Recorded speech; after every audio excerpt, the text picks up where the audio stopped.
언니 오늘 생일이구나. 생일 축하해. 30인데 아직 남자친구도 없는 기분은 어때?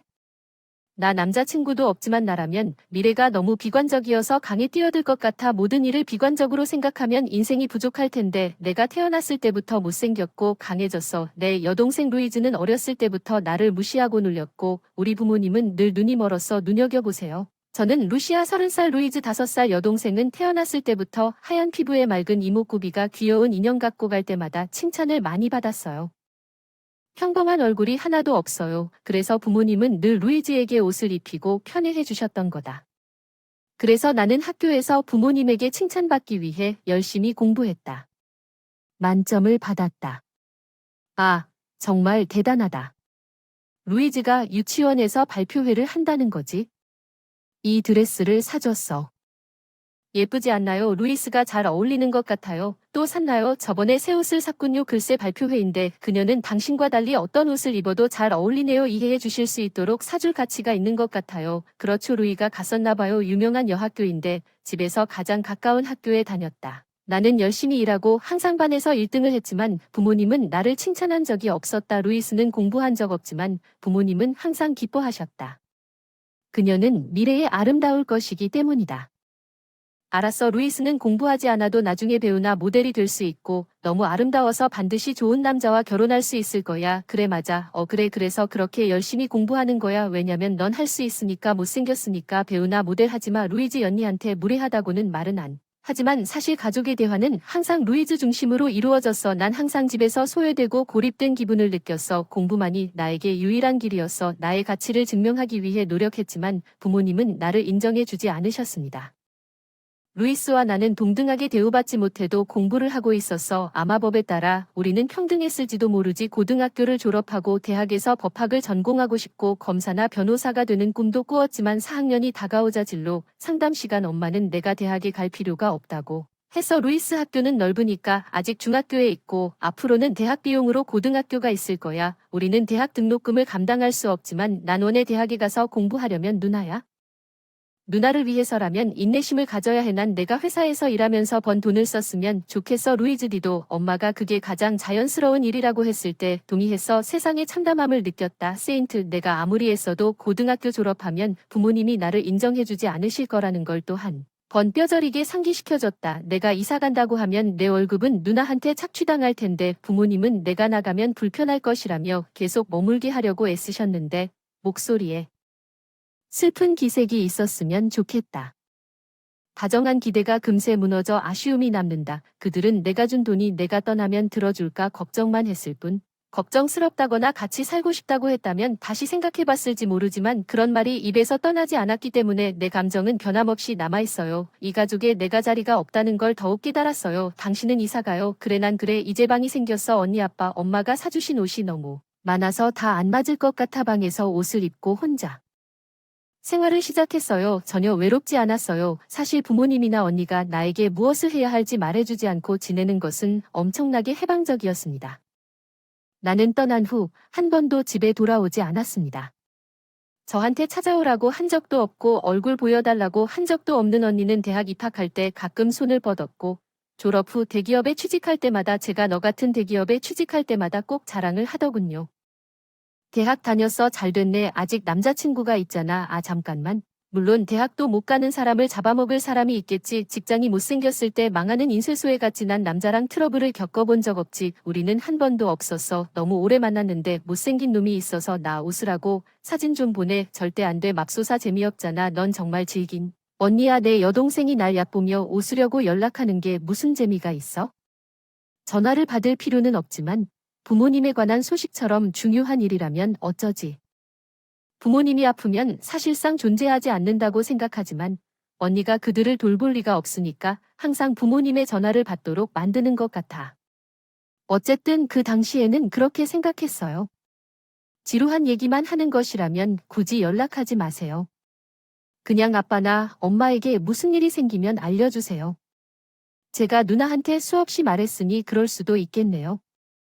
불필요한 걱정이지만 그녀가 나에게 연락할 때마다 나는 도울 수 있지만 무슨 일이 일어났을지도 모른다고 생각하니 무슨 일이 생기면 유산을 받으러 올 거라고 말하는 거야? 여동생이 무슨 말을 하는 거야? 정말 끔찍해. 아빠와 엄마가 그러길 바랄 뿐이야. 빨리 천국에 가. 내가 아빠 엄마한테 말할 거야.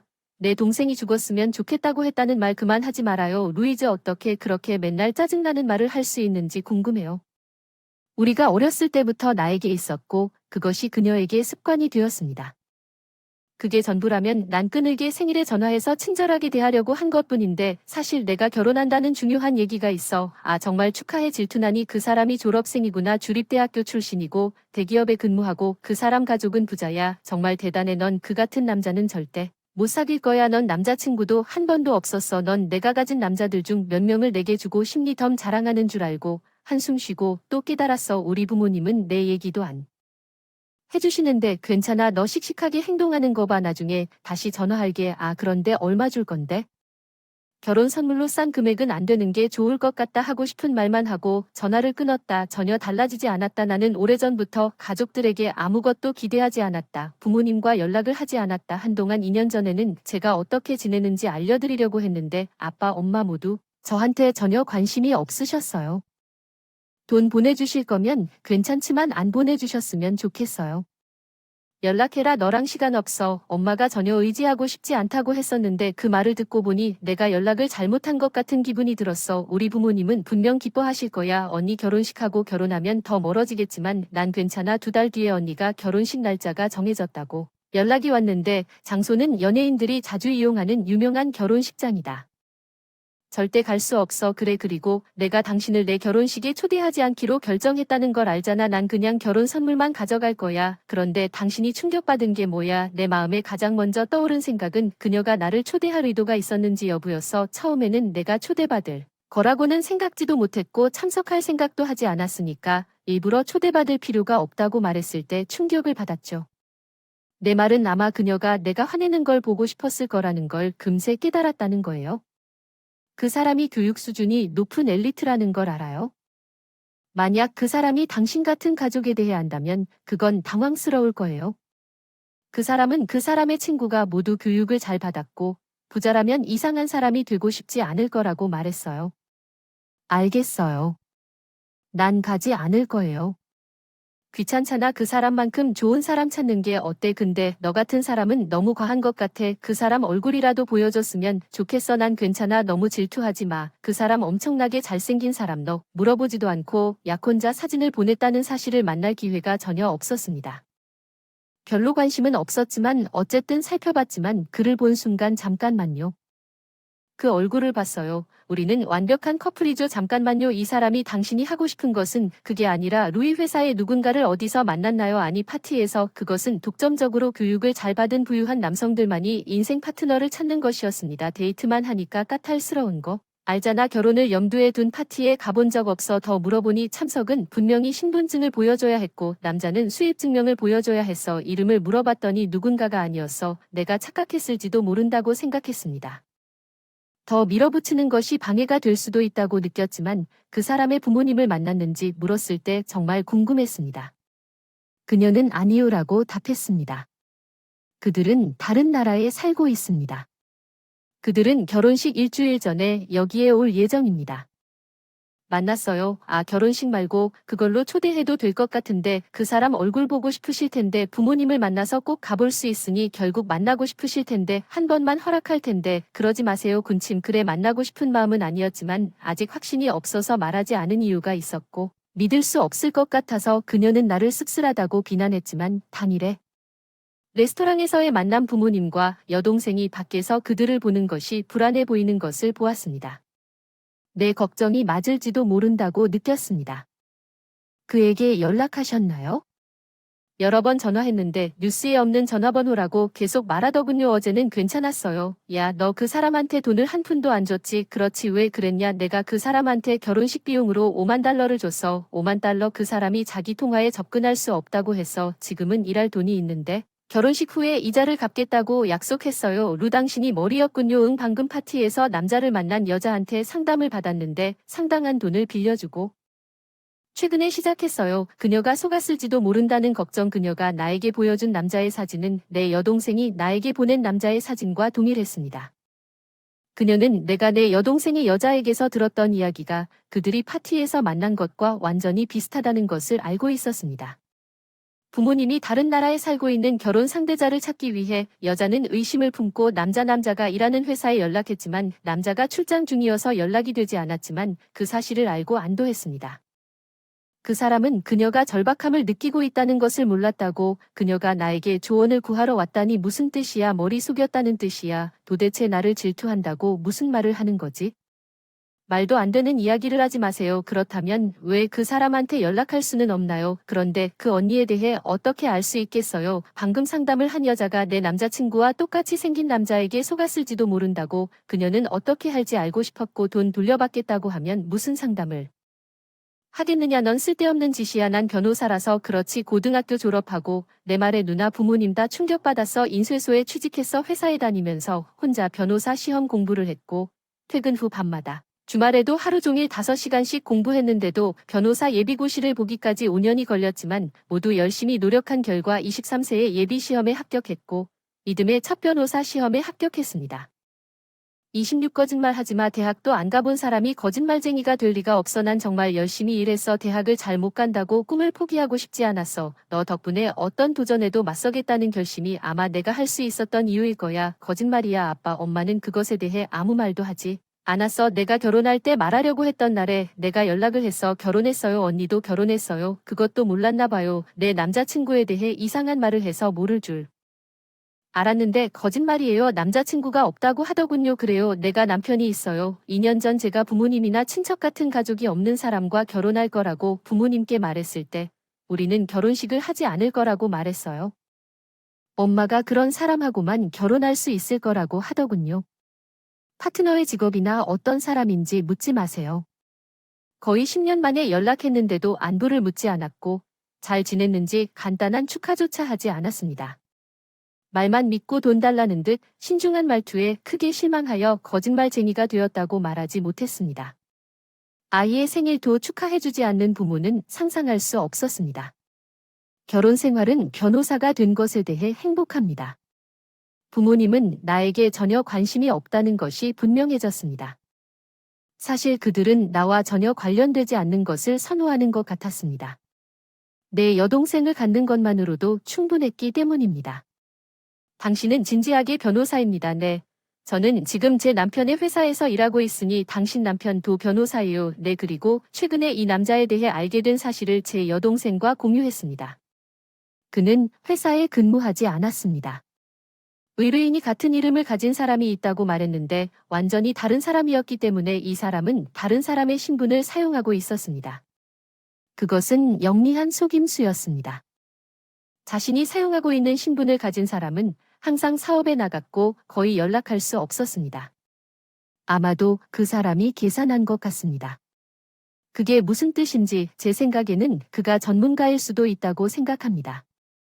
결혼사기꾼 결혼사기 오늘 여기서 만날지도 모른다고 생각했는데 너무 늦었나 봐. 5만 달러는 내 이야기를 듣고 있던 아빠와 엄마 둘 다 얼굴이 창백해졌어. 5만 달러를 준 것 같아. 전혀 그럴 줄은 몰랐어. 그 정도 돈을 줘. 내 여동생은 일을 시작한 지 3년 가까이 그 돈을 모을 사람이 아니다.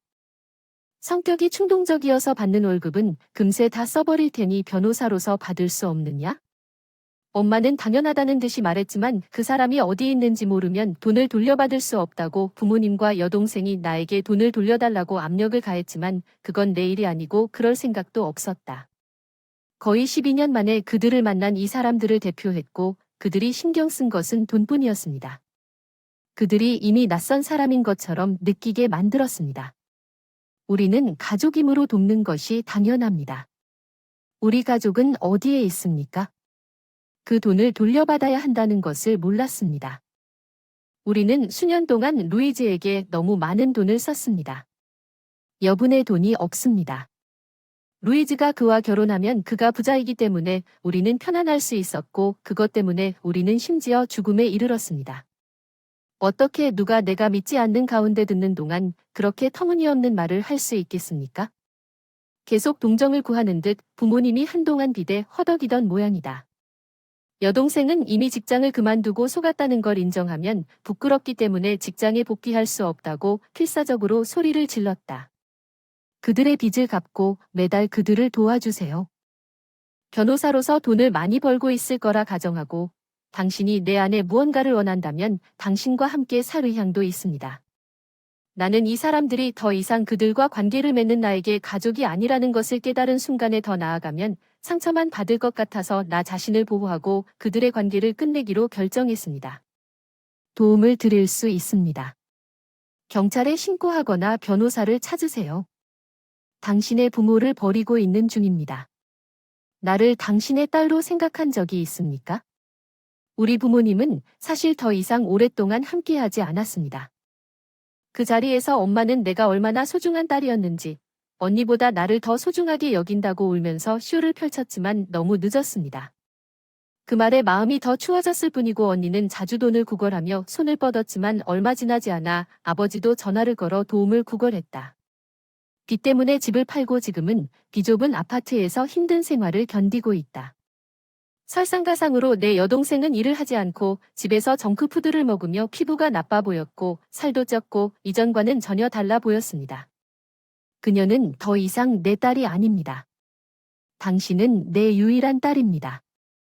별도의 휴대폰 업무에다 나에게 관심도 없고 내가 어디 사는지도 모르니 더 이상 연락할 방법이 없다. 나중에 사기꾼으로 인연을 다 끈 차 어깨가 무거워졌다. 그들을 속인 남자 체포되었습니다. 그는 답변해야 할 다른 많은 범죄가 있음을 암시하는 여러 개의 가짜 신분증을 가지고 있었습니다. 저는 제게 온 여성이 돈의 일부를 되찾기를 바라며 최선을 다해 도와주려고 최선을 다했습니다. 제 남편과 저는 계속해서 법률 업무를 발전시키기 위해 함께 일할 것입니다. 그리고 아이가 생기면 행복하게 떠나요. 인사를 주고받을 때부터 세상의 모든 사랑과 보살핌을 그들에게 쏟아주고 싶습니다. 형수는 나를 좋아하지 않는 것 같았고 머리부터 발끝까지 나를 쳐다보곤 했습니다. 날카로운 눈빛으로 숨죽여 나를 비웃는 그때 나는 그 사람이 내 모습을 비웃고 있다는 것을 짐작할 수밖에 없었다.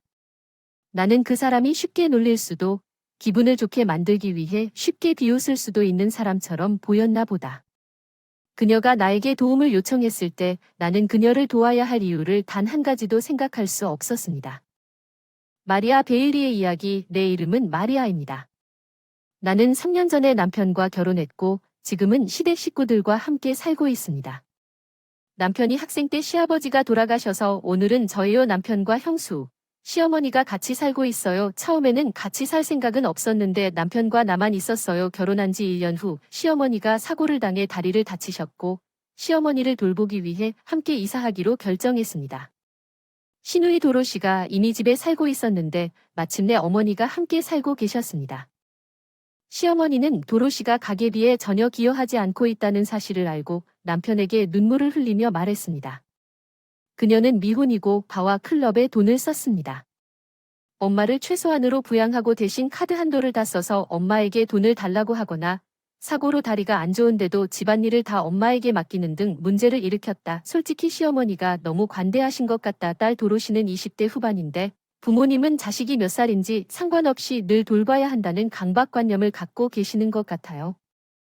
그래서 시어머니는 딸이 믿음직스럽지 못하다고 인정하면서도 돌볼 수 없다고 생각하시는 것 같아요. 쫓아내고 집에 있게 놔둬 당연히 그들과 함께 살고 싶지 않아서 시어머니는 친절하고 온화한 사람이지만 그건 별개의 문제이고 갑자기 함께 사는 방법을 배우려면 약간의 결심이 필요합니다. 아무리 좋은 사람이라 할지라도 무엇보다 형수와 함께 사는 것이 싫었다. 돈을 받더라도 도로시와 함께 살지 않았을 것이다. 결혼 초부터 도로시가 나를 무시하는 것 같았다. 쉽게 말하면 도로시는 학창시절 그룹에서 친구 한 명씩 교대로 몰아붙이는 통제적 리더 같은 존재입니다. 이런 말을 하면 유치하게 들릴 수도 있지만 늘 그런 버릇에서 벗어나지 못하는 악랄한 사람이라고 생각했어요. 남편이 나를 소개한 순간부터 그녀가 나를 좋아하지 않는다는 것을 느꼈다. 그녀는 내 이름을 묻고 대답하자 웃음을 참았다. 나는 32살이다. 알고 보니 그 웃음은 내가 때문이었다. 생각보다 어렸어요. 미안해요. 40대 정도인 줄 알았는데 솔직하게 말하면 너무 성숙해 보이시네요. 아마 그 사람은 저를 볼 때마다 제가 더 늙어 보인다고 말하고 싶었을 거예요. 내 외모를 보고 조롱하는 웃음으로 나를 내려다보는 30살이 넘은 어른이 패스트 패션을 입고 어머 그런데 마리아는 연락이 없는 것 같군요. 그 사람은 당신이 홈스쿨링을 했거나 패셔니스타들과 어울리지 않을 것 같았던 사람이 아니었나요? 물론 내 친구들처럼 나는 눈에 띄는 스타일도 아니고 패션에 별로 관심도 없는 편이다. 도로시가 내가 옷을 잘 입지 않는다고 믿을 수도 있지만 그렇다고 해서 나를 비웃을 권리가 있다는 뜻은 아니다. 게다가 친구도 많지는 않지만 거기 있어. 내가 너무 조롱당하는데 나를 좋아한다고 하는 사람들이 안타깝다. 우리가 바로 사이가 좋지 않다는 걸 알았지만 그녀가 있으면 상황이 더 악화되는 것 같았다. 이런 태도를 가지려고 나는 최대한 그 사람을 피해야겠다고 생각하고 그 대가로 갑자기 시어머니에게 도움이 필요했고 그 대가로 그녀의 잘못을 지적하거나 논쟁하지 않고 무시하기로 결정했습니다. 동거하자는 얘기가 나왔어요. 남편에게 도로시랑은 절대 같이 살고 싶지 않다고 말했는데 시어머니가 전화해서 당시 시어머니가 62세였는데 결혼을 한 것 같은데 다시 생각해 보겠냐고 물으셨어요. 그녀는 3년 후 65세가 되었을 때 지원 서비스를 갖춘 노인 생활시설로 이사할 계획입니다. 그녀는 그때까지 집을 공유해 줄 수 있는지 물었고 너무나 절박한 간청에 직면하여 제한적인 동거를 거부할 말을 찾을 수 없었습니다. 큰 부탁인데 일정 기간 동안만 동거를 결심하게 된 계기가 됐고 지금은 남편과 제가 그의 어머니, 여동생과 함께 살고 있어요. 벌써 2년이 지났으니 이제 1년 남짓 남았네요. 퇴사한 시어머니는 약속을 지키고 동거가 무기한으로 이어지지 않도록 지원주택을 적극적으로 알아보고 있다. 쫓아내는 것 같은 죄책감이 조금 느껴지지만 시어머니는 그런 내 모습을 감지하고 있다. 처음부터 그런 의도였다고 생각하니 안심이 되네요. 아마도 3년 동안 시간을 내어 집을 정리하고 싶었을 거예요. 돌이켜보면 처음부터 같이 살지 못한 것에 대해 약간의 죄책감은 물론 언니와 함께 살 생각도요. 시어머니가 정말 불쾌하셔서 마음을 다잡을 시간이 필요했고 지금까지도 함께 생활하기가 힘듭니다. 처음 동거를 시작했을 때 시어머니와 집을 공유하는 일상적인 상호작용에 어려움을 겪습니다. 시어머니는 특히 가혹했습니다. 내가 만든 음식에 대해 불평하고 청소한다고 끊임없이 비난한다. 시어머니와 남편이 불평한다고 혼내곤 했지만 그녀는 전혀 냉담해 보였다. 나를 오빠의 아내로 생각하지 않고 노예로 생각하는 것 같았다. 일주일 정도 가정부로 일했는데 빨래를 잘못해서 비난을 받았어요.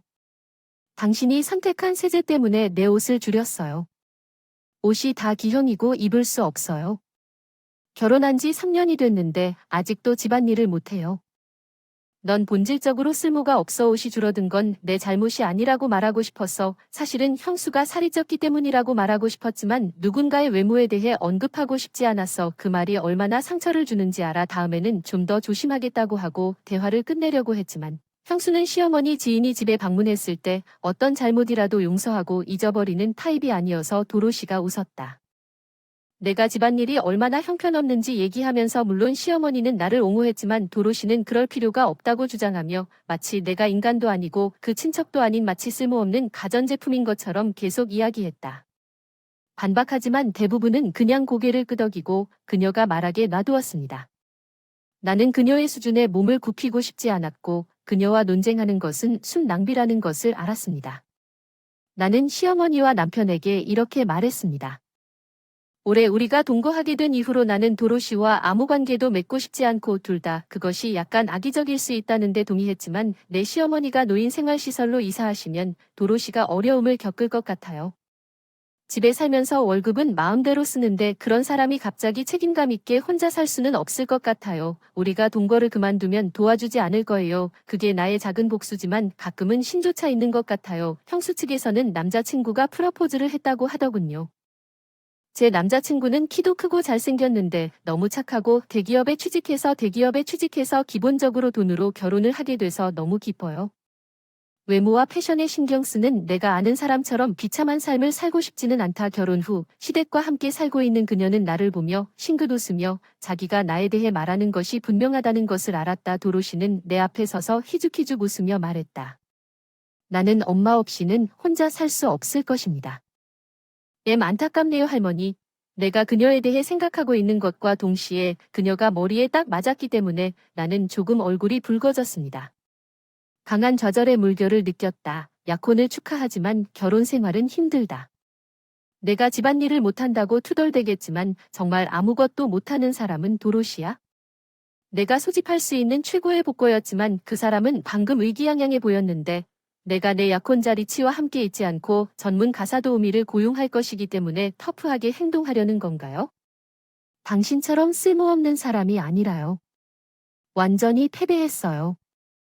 우리가 동거를 그만두면 도로시를 다시는 볼 수 없을 거라고 맹세했어요. 삼켰어요. 나는 자존심이 강했고 도로시가 약혼자가 왔다고 발표한 지 한 달 후 동거인으로 남은 시간 동안 집에서 가능한 한 그녀를 피하기로 결정했습니다. 나는 그녀를 선택하는 사람은 좋은 사람이 아닐 것이라고 생각했습니다. 나는 심지어 그런 끔찍한 일을 겪었습니다. 도로시가 약혼자에게 소개하지 말라고 경고한 줄 알았는데 차를 대접하고 나면 가족으로 여기지 않으니까요. 그냥 가세요. 어차피 결혼식에 초대하지 않을 테니 그 말을 듣고 마음이 편해졌어요. 단지 그녀의 약혼자가 도착했을 때 가능한 한 빨리 그녀와의 관계를 끊고 싶었습니다. 나는 이것이 우리가 처음이자 마지막으로 만나는 시간이라는 것을 알면서 마지못해 지시에 따라 차를 대접했습니다. 나는 도로시의 약혼자의 얼굴을 슬쩍 흘끗 보았고 그래서 우리는 눈을 마주쳤습니다. 도로시가 별일 아니라고 말을 가로막더니 그 사람은 우리 가정부니까 걱정하지 마세요, 스티브. 아까 말했잖아요. 아무 짓도 안 하고 엮이기만 하면 손해니까 그런 말 들으면 무시하면 된다. 약혼자에게 살짝 고개를 숙이고 부끄러워하며 방을 나갔더니 도로시의 약혼자가 내 이름을 마리아라고 불렀다. 당신은 선배 컨설턴트였다. 오른쪽 회사에서는 당신이 도로시 동생과 결혼했다는 게 믿겨지지 않아요. 스티브는 저와 친분이 있다는 사실에 믿을 수 없다는 표정으로 저를 쳐다봤습니다. 그 사람은 제가 결혼하고 그만둘 때까지 직장에서 후배였어요. 그 후로 직업을 바꾸었다고 들었어요. 하지만 우리 둘 다 도로시가 이렇게 다시 만날 거라고는 꿈에도 생각지 못했어요. 형수 얘기는 많이 들어봤지만 마리아인 줄은 몰랐어요. 형님이 나쁜 말만 하니까 그 사람이 정말 나쁜 사람인 줄 알았어요. 도로시는 스티브가 왜 화를 냈는지 이해하지 못하는 것 같았어요. 제 캐릭터가 얼마나 잘못 표현되었는지 궁금하고 도로시의 씁쓸한 미소에 두 분이 서로를 알고 계셨는지 조금 불안했습니다. 그리고 질문 스티브는 우리가 어떻게 긴밀하게 협력했는지 필사적으로 설명했습니다. 나는 전에 직장에서 그를 도와주었고 심지어 그의 어머니가 아파서 수술비가 필요할 때 그에게 돈을 빌려주기도 했습니다. 직장에서 그의 선배로서 그를 돕는 것이 당연하다고 느꼈습니다. 당시 할아버지가 정말 곤경에 처해 있었기 때문에 돈을 빌려주었습니다. 할아버지가 막 돌아가시고 나에게 유산을 남겨주셨기 때문에 나는 쉽게 할아버지를 도울 수 있는 위치에 있었습니다. 스티브가 나에게 그렇게 빚진 느낌을 가질 필요가 없다고 느꼈습니다. 하지만 잠시 생각해보고 그 사람의 입장이 되어보니 그 돈이 진짜 생명의 은인임에 틀림없다는 걸 깨달았어요. 마리아는 나에게 진정한 친구였는데도 당신은 그녀를 가정부처럼 대해요. 말로는 사람을 이렇게 대하는 사람은 참을 수가 없어요. 스티브는 도로시에게 약혼을 파기하겠다고 말하고 그를 말리려고 자리에서 일어나려고 했습니다. 도로시는 재킷을 움켜쥐었습니다. 그가 소파에서 일어났을 때 아니 그게 아니고 마리아와 제가 의사소통을 하는 방식이었죠. 우리는 농담을 많이 했어요. 맞죠. 마리아. 도로시가 당황해서 도움을 청했지만 저는 고개를 저을 수밖에 없었어요. 미안해요. 거짓말을 할 수가 없어요. 이 말을 들은 도로시가 그 자리에서 울면서 왜 내 결혼을 망치는 거야. 내 잘못이야. 약혼 파혼이야. 그녀가 소리를 지르며 나를 때리려고 손을 들었지만 내 남편이 그 순간 개입하여 그녀가 나를 때리지 못하도록 막았습니다. 도로시가 시어머니한테 따귀를 맞았어. 마리아 잘못이 아니야. 당신 탓이야. 당신이 그동안 도로시를 괴롭혀 문제를 일으켰으니 더 이상 참을 수 없어요. 당신 잘못이에요. 약혼은 파기해야 해요. 당신의 행동에 대해 책임을 져야 합니다. 당신은 이달 말까지 집을 떠날 것입니다. 이것은 시어머니가 마침내 화를 내고 자신의 딸 엄마와의 관계를 끊기 위해 이사한 순간이었습니다. 당신도 믿을 수 없다는 얼굴로 마리아 편에 있습니다. 도로시 눈물을 흘리며 어머니를 쳐다보며 당신은 더 이상 어린애가 아닙니다. 잘 지내세요. 시어머니는 스티브에게 고개를 숙이고 다른 방에서 침실로 돌아오며 도로시의 흐느끼는 소리만 들렸다. 스티브가 나에게 연락하겠다고 말했다. 그리고 곧 집을 나서 남편과 나는 서로 눈빛을 주고받으며 한숨을 쉬었다. 이제 우리가 새 집을 찾아야 할 때인지도 모른다. 남편은 내 말에 고개를 끄덕였고 그때부터 우리는 도로시가 그러지 않았던 것처럼 우리의 삶을 살아가기로 결정했다. 그로부터 3개월이 지났고 시어머니께서 노인주거시설로 이사하셨고 저희도 시어머니와 최대한 가까운 곳으로 이사하여 집을 매매하는 중이었습니다. 도로시는 이사하는 날까지 방에 틀어박혀 있었는데 당연히 그냥 둘 수가 없어서 이사 당일에 도로시가 가지고 있던 소지품을 상자에 담아 보관소로 보냈습니다. 로 더 베어 이센셜즈 창고 열쇠와 시어머니로부터 받은 퇴직금 33,000달러. 도로시는 약혼 파탄으로 인해 모든 의욕을 잃은 것 같았고 직장을 그만뒀습니다. 무슨 일이 일어났는지 모르겠습니다. 그 후로 스티브는 그녀와 더 이상 연락하지 않는 것 같습니다. 스티브는 나 덕분에 다시 한번 구원받았다고 말했습니다.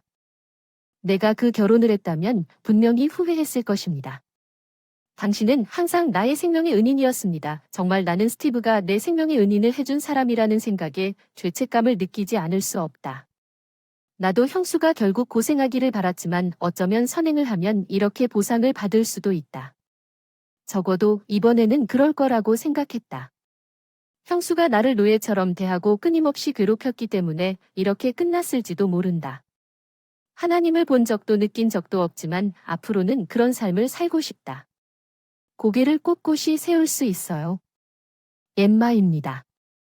34세입니다. 직업학교를 다녔고 20대를 의료시설에서 직접 일하며 보냈습니다. 고객이 자주 감사를 표시하는 이 일이 너무 좋고 이 일에 큰 자부심을 느낍니다. 영감을 받았습니다. 할아버지의 간병을 받기 위해 그는 온화했고 항상 나를 위해 시간을 냈지만 제가 중학교 때 뇌졸중을 겪었습니다. 그를 돕기 위해 온 홈케어 직원이 나에게 몇 가지 기본적인 간병 기술을 가르쳐 주었습니다. 그것은 할아버지만이 아니었습니다. 도움이 필요한 많은 사람들을 돕기 위해 사회복지 분야에서 일하기로 결정했습니다. 저에게는 8살 후배인 여동생 올리비아가 있습니다. 그녀는 부모님이 늘 원했던 둘째 아이였고 그 결과 평생을 버릇없게 성장시켰습니다. 내가 일을 시작했을 때 좀 자기중심적인 사람이었던 올리비아는 아직 중학생이었는데 내가 집에서 일에 대해 이야기할 때마다 그녀는 엠마 화장실에서 낯선 사람을 도우면 역겨워서 나한테 접근하지 말라고 비웃곤 했어. 저는 과묵한 성격이라 말대답을 잘 안 해요. 예전에 올리비아의 이기심 때문에 대들곤 했는데 말을 너무 잘해서 매번 저를 막는 힘든 경험들 때문에 차마 입 밖으로 낼 수가 없었어요. 내가 그녀의 캐릭터에 대해 정말로 생각한 것은 반면에 올리비아는 자유분방한 성격을 가지고 있고 친구들이 많다는 것입니다. 그녀의 데이트 생활은 한 번도 어려움을 겪은 적이 없습니다. 내 친구는 이제 막 CEO와 결혼했고 이제는 매일 파티를 하고 있습니다. 저는 엘리트 집단에 합류하고 싶습니다. 또한 그녀는 올리비아가 유명한 만찬 파티에 자주 참석했고 개인 병원 방송에 약혼했다고 말했습니다. 아이러니컬하게도 이 병원은 내가 일하는 곳이고 그녀의 약혼자 데릭은 나와 아는 사이입니다. 올리비아는 내 인생에 관심이 없을 것입니다. 나도 데릭을 아는 것에 대해 침묵을 지켰어요. 나는 올리비아와 약혼하기로 결정했어요. 그녀도 당신과 똑같거든요. 에머 정말 훌륭한 사람이에요. 데릭이 나에게 그의 약혼 소식을 알려줘서 꽤 갈등을 느꼈어요. 올리비아가 약혼하고 있다고 생각하지 않을 수 없어요. 그를 위해서라면. 데릭이 서로 사랑한다면 할 수 있는 일이 아무것도 없지만 그들이 잘 되길 바라는 것에 대한 걱정이 있었지만 결혼식은 올리비아가 원하는 대로 성대한 일이 될 것 같습니다. 나는 바즈 올리비아에게 깜짝 선물을 계획하고 있습니다. 중요한 날 데릭이 나에게 털어놨다. 나는 어떤 식으로든 도와주겠다고 그에게 말했다. 이제 결혼식을 위해 새 드레스와 신발을 준비하기 위해 그들이 빛날 순간이다. 데릭의 여동생은 값비싼 목걸이까지 과시하기까지 했다. 그녀가 나 때문에 부끄러워하지 않도록 평소에는 물건을 사지 않았는데 갑자기 올리비아가 결혼식 전날 나에게 전화를 걸었습니다. 데릭에게서 VIP 손님이 몇 명 있을 거라는 소식을 들었으니 불쌍한 엠마는 오지 않는 것이 좋을 것 같습니다. 나는 깜짝 놀랐습니다. 당신은 당신의 여동생을 원하지 않는다고 말하고 있습니다. 사람들이 저를 차단하고 그녀는 비웃었습니다. 나는 엘리트에 합류했습니다. 간병인을 하는 여동생이 있다는 것이 부끄럽다는 것을 알고 있습니다. 간병 직업은 더럽고 힘들고 급여가 낮습니다. 올리비아는 평생 단 하루도 일한 적이 없음에도 불구하고 항상 다른 사람의 일을 경멸합니다. 항상 자신의 일이 지루하다고 변명하거나 자신보다 못한 일이라고 계속해서 VIP는 데릭의 멘토입니다. 그들은 높은 지위의 사람들입니다. 나는 그럴 수 없습니다. 올리비아가 웃는 걸 듣고 있는 불쌍한 엠마에게 소개시켜 주려고요. 그녀는 그게 내 피를 끓게 만들었다고 말했어요. 간병을 그토록 비하하는 이유는 이 직업 때문에 삶이 더 나은 사람들이 많이 있기 때문입니다. 분명히 순진한 부자 올리비아는 자신이 그 일을 잘 헤아릴 수도 없을 것입니다. 후회하고 그냥 괜찮다고 말하며 전화를 끊었다가 결혼식 날 패닉 직원이 올리비아에게 전달했습니다. 손님 중 한 명이 갑자기 취소했습니다. 올리비아는 별로 생각하지 않은 것 같지만 상황은 더 심각했습니다. 생각보다 직원들이 당황했어요. 대리기 부모님과 상담 중이었는데 VIP 손님의 깜짝 소개가 망쳐진 게 말이 되네요. 엄마한테 전화가 왔어요. 당신이 안 오는 게 무슨 일이에요? 엠마 모두가 기다리고 있어요. 올리비아가 나에게 말한 직설적인 진실을 말했어요. 가난해서 오지 말라고. 대리기 안타깝지만 지금은 갈 수가 없어요. 반대편에서 엄마가 너 정말 안 올 거냐라고 말하는 것 같은 소리가 크게 들렸어요. 언니가 나를 초대하지 않은 후에는 안 돼. 엄마 말을 끊고 그렇게 대답해서 미안해. 알겠어. 어쩔 수 없지. 대릭이랑 얘기할게. 엄마가 대릭한테 바로 가서 올리비아가 나한테 한 말을 전한 것 같아. 대릭이 어떤 느낌인지 알기 위해 대릭의 반응을 볼 필요는 없었어요. 대릭을 본 건 처음이라 화가 난 엄마가 나중에 올리비아가 옷을 갈아입은 채 무심코 전화기를 스크롤하고 있었고 직원들의 광란에도 개의치 않고 아마 다음과 같은 글을 올렸을 겁니다. 소셜미디어에서 자신의 드레스를 입고 모든 사람들로부터 좋아요를 받고 있었습니다. 클래식 올리비어는 항상 누가 큰 손님인지 검증을 추구했습니다. 그녀는 손님의 이름을 처음 들었을 때 행사장 직원에게 물었습니다. 대릭의 큰 손님은 왜 그럴까요? 갑자기 귓속말로 가득 찬 방에 베누 직원이 참석자 한 명 한 명에게 사과하고 밖으로 나가기 시작했다. 올리비아는 사람들이 왜 떠나는지 이해하지 못하는 듯 의아해하는 모습을 보였다. 직원이 화를 내며 물었다. 예상치 못한 일이 있다고 신랑이 참석자들을 집으로 보내달라고 요청했다. 깜짝 놀란 올리비아 무슨 뜻인지 대릭이 하객 없는 결혼식은 무의미하다고 말했나요?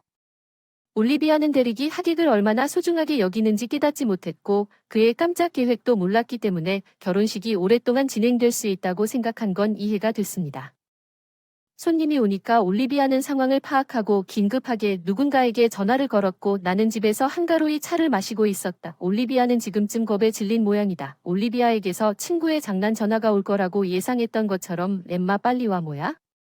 어제 오지 말라고 했더니 내가 차분하게 대답했잖아. 반대편에서 비명 지르는 걸 들었어. 손님이 없으면 소용없어. 저가 모두를 집으로 보내고 있는데 왜 당신이 큰 손님이냐. 올리비아의 호언장담에 미소를 지을 수밖에 없었어. 전화로 그녀가 계속 오라고 해서 마지못해 행사장으로 가기로 결정했습니다. 제가 행사장에 도착했을 때 그녀가 드레스를 입고 우리 집에 나타나면 불편할 것입니다. 올리비아가 악마 같은 표정으로 저에게 인사했습니다. 대릭을 설득했습니다. 이제 당신은 쓸모없는 사람이고 당신이 큰 손님이라는 게 무슨 말입니까?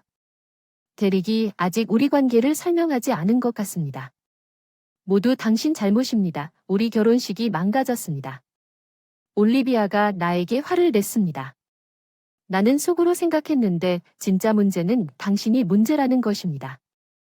애초에 저를 초대하진 않았지만 침묵을 지키기로 했죠. 사람들이 올리비아 뒤에 모이는 걸 봤죠. 물론 드레스를 입은 신부가 악마 같은 표정을 짓는 모습이 주목을 끌 것이고 제 심술궂은 언니가 던질지도 모른다는 걸 알고 군중이 점점 늘어나고 있거든요. 더 많은 모욕적인 말을 그만두고 싶을 수도 있습니다. 나는 그녀에게 그녀의 여동생으로서 경고하려고 했지만 올리비어는 막을 수 없었습니다. 닥쳐. 나는 당신을 파상 간병인으로 초대할 수 있어서 관대했기 때문에 우리 주변의 구경꾼들이 분명히 그녀에 대한 모든 존경심을 잃은 것에 감사해야 합니다. 심지어 올리비어의 친구들도 보였습니다. 부끄러워하며 자리를 떠난 올리비아는 친구들을 잃었지만 그건 다 자기 목이었습니다. 대릭의 친구들로 보이는 남자들은 거리를 유지하며 올리비아를 욕하기 시작했습니다. 아무도 친구의 약혼자가 이러는 걸 원하지 않을 거예요. 가만히 있는 올리비아를 가만히 지켜보면서요. 간병인을 가난한 사람들처럼 대하는 친숙한 얼굴들이 나타났다. 올리비아가 나를 따아주면서 화를 내며 얼굴을 붉히며 달려오는 것을 본 것은 대릭이었고 우리 부모님은 신부가 소란을 피우고 있다고 직원에게 듣고 서둘러 왔다고 했다. 쉬지 않고 나를 혼내던 올리비아는 자신이 쓰고 있던 데릭 마스크가 그 순간 부서진 것을 본 순간 갑자기 얼굴이 창백해졌어. 아니 잠깐만, 요 엠마가 제 시간에 안 왔다고 생각하는 게 아니니까 왜 없이 건너뛰는지 궁금했어요. 올리비아가 말을 더듬으며 변명하기 시작했지만 데릭은 내가 왜 결석했는지 엄마로부터 들었기 때문에 올리비아가 거짓말을 하고 있다는 것을 알았습니다. 당신이 엄마에게 오지 말라고 했죠? 데릭의 어깨가 분노로 떨리고 있었습니다. 그는 자신의 친구가 제가 있는 것을 보고 엄청나게 환멸을 느꼈을 것입니다. 많은 사람들이 지켜보고 있는 자신의 결혼식에서 신부가 소란을 피웠다는 소식을 들은 사람 외에 모욕과 거짓말을 했습니다. 데릭은 올리비아를 쓰레기인 것처럼 무시했습니다. 엠마는 우리 병원의 케어 매니저입니다. 그녀는 그곳에서 힘든 시기를 헤쳐나갈 수 있도록 도와준 사람입니다. 데릭이 병원 경영을 맡을지 고민하던 시절인데 데릭이 쓰러지는 걸 보고 베테랑 의사들과 사이가 좋지 않아 병원장이 될 수 없다고 자주 말하곤 했죠. 관계를 중재하기 위해 개입했어요. 기분이 안 좋고 자신감이 부족할 때 잘 할 수 있을 거라고 자주 격려해주곤 하더군요. 그는 여전히 나에게 감사하며 은인이라고 부릅니다. 데릭은 병원을 물려받기 위해 부지런하고 공부도 열심히 하고 있습니다. 나는 그에게 여러 가지를 주고 있습니다. 케어 매니저 입장에서 본 티버넷의 모든 상담할 수 있는 남매처럼 됐어요. 올리비아를 깜짝 놀라게 해주고 싶어서 대손님이라고 했더니 엠마 데릭이 특별 출연할 예정이었던 것 같아요. 올리비아는 자신의 여동생이 약혼자의 멘토이기도 하다는 사실을 알고 기뻐할 것입니다. 그러나 그가 실제로 본 것은 올리비아가 나를 꾸짖는 것이었습니다. 데릭은 이미 결심을 했을 것입니다. 환한 얼굴이 심각해졌고 당신이 복지를 무시하는 걸 이제 확실히 알 수 있다고 말했습니다. 일꾼들, 엠마에게 가난하니까 결혼식을 건너뛰라고 한 것 같군요. 그런 여자와는 결혼하고 싶지 않아요. 이미 약혼을 취소하기로 결정했기 때문에 손님을 집으로 보내는 중이었습니다. 올리비아는 할 말을 잃었습니다. 그녀는 지금 결혼식을 취소하지 말라고 필사적으로 설득하고 있었지만 우리의 대화를 듣고 화가 난 사람은 데릭뿐만이 아니었습니다. 데릭의 아버지 병원장도 분노했습니다. 최전선에서 우리 직원을 무례하게 대하는 사람은 용납할 수 없습니다. 내 아내와 나는 둘 다 이 결혼에 반대합니다. 감독님은 확고한 어조로 말씀하셨습니다. 그는 의료뿐만 아니라 엘더케어에도 직원들을 친절하게 대하는데 중점을 두고 있습니다. 평소 온화했던 감독님이 화를 내는 것을 본 사람은 처음이었습니다. 데릭의 엄마가 사용했던 것입니다. 주부인데 지금은 노인 요양시설에서 자원봉사를 하고 있어요. 그녀도 간병인과의 긴밀한 관계 때문에 눈에 띄게 화가 났어요. 올리비아는 약혼자와 그의 부모님 모두가 인정하지 않는 올리비아가 눈에 띄게 흔들리다가 나에게 애원하는 눈을 돌립니다. 엠마 뭐야? 아까 말했잖아. 내 말 이해하는 농담일 뿐이라고 말했지. 그 사람은 아마 데릭과 내가 친하면 내가 그 사람을 설득할 수 있을 거라 생각했을 거야. 하지만 그 사람도 항상 나를 얕보았기 때문에 내가 들을 거라고 생각했을 거야. 내 천박한 여동생이 어떤 사람인지는 분명해. 올리비아를 바라보며 냉소적으로 웃으며 사과하기엔 너무 늦었다고 말해요. 이제 침대를 거기에 눕히게 놔뒀어요. 데릭이 제 변화에 대해 설득할 생각은 없어요. 올리비아는 놀랍기도 하고 어이가 없어요. 데릭이 결정했다면 제게는 형제 같아요. 약혼을 파기합니다. 나는 그의 결정을 존중할 것입니다. 나는 실제로 그가 정신을 차리게 되어 다행입니다. 당신은 에머 엄마와 아빠가 내 편이라고 말하지 않을 것입니다. 내가 그녀를 돕지 않을 것이라는 것을 깨닫고 올리비아는 이것을 알아차리고 우리 부모님을 쳐다봅니다. 여기서 올리비아를 망치면 부끄러워하며 내려다보던 우리 부모님, 엄마, 아빠 모두 똑같은 실수를 하게 될 거예요. 엄마, 아빠 모두 조용히 고개를 끄덕이세요. 우리 부모님은 보통 막내에게는 관대해 보이지만 올리비아를 잘못 키웠을지도 모른다고 종종 나에게 불평합니다. 올리비아에 대한 접근 방식을 변경할 준비가 되었습니다. 불편을 끼쳐드려 죄송합니다. 올리비아를 망치는 것은 우리의 잘못입니다. 데릭의 결정을 존중하며 그녀 편에 아무도 없는 상태에서 약혼을 종료하는 데 동의합니다. 올리비아는 무릎을 꿇고 올리비아와 데릭 간의 약혼이 시작됩니다. 결혼식이 끝나면 애초에 데릭과 그의 부모님이 전액 자금을 조달할 예정이었습니다. 우리가 호화로운 결혼식을 계획하고 있다는 점을 고려하여 부모님이 도와주겠다고 제안하셨기 때문에 취소 수수료를 충당할 것입니다. 그 금액은 상당할 것입니다. 올리비아는 여전히 우리 부모님이 생각하는 것 같았습니다. 금액을 들은 뒤에도 그녀는 그녀와 상관없는 것처럼 행동했습니다. 휴식을 시작한 데릭은 수수료를 나누자고 제안했습니다. 금액에 대해 논의하던 엄마는 올리비아가 시간이 걸리더라도 이것을 갚아야 한다고 말했습니다. 우리나 엠마는 평생 동안 어떤 재정 지원도 제공하지 않을 것입니다. 올리비아는 당황하고 울기 시작합니다. 자신은 실업자이며 안정된 직업 이력 없이 오랫동안 일한 적이 없습니다.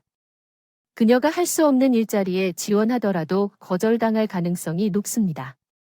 일을 구하고 돈을 낼 수 없다고 말하면서 나는 그녀에게 일자리를 찾았습니다.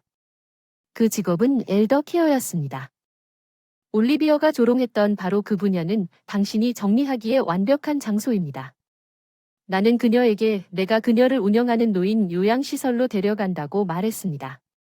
엄격한 노련한 직원인 그녀는 제 여동생이므로 자유롭게 그녀를 엄격하게 훈련해주세요. 올리비아의 상황에 대해 미리 베테랑에게 말했다고 말했습니다. 그녀는 간병면허가 없기 때문에 그녀는 아무리 열심히 일하더라도 최저임금으로 시작할 것입니다. 그녀는 처음에 $1,000가 조금 넘는 돈을 집에 가져갈 것이고 그 돈은 결혼식 장소 취소 수수료를 지불하는데 전적으로 사용될 것입니다. 올리비아는 더 이상 우리 부모님에게 돈을 쓸 수 없기 때문에 사치스러운 즐거움을 누리던 시절은 끝났습니다. 그녀는 친구들과 멀어졌습니다. 그리고 집과 직장 사이를 왕복하는 것 같습니다. 그녀는 현금이 부족하기 때문에 부모와 남자친구로부터 선물로 받곤 했던 디자이너 품목을 팔아야 했습니다. 그래도 전액을 갚는데 몇 년이 걸릴 것 같습니다. 올리비아는 더러운 일을 하면 화장실 도우미 같은 일을 하게 되어 간병을 무시했다고 생각했을 것이다. 그 이후로 올리비아는 베테랑에게 매일 혼나고 약혼을 깨고도 울면서 일을 하는 것 같다. 데릭은 여전하다. 몇 년 후 그는 항상 그랬듯이 나를 보살펴 주었고 그는 나를 그의 새로운 여자친구에게 소개하여 이번에는 정말 친절한 사람을 찾았다며 그녀가 상속자로서의 지위가 아니라 데릭의 성격에 반했다고 말하는 그녀의 미소를 보며 진심으로 그들의 관계를 축복한다고 확신했습니다. 나는 행복할 것입니다. 나는 케어 매니저로 일을 계속하고 있습니다. 당신이 여기 있어 정말 감사합니다. 오늘도 매일 감사합니다. 내가 봉사하는 사람들에게 감사하고 내 일의 가치를 감사하게 됩니다.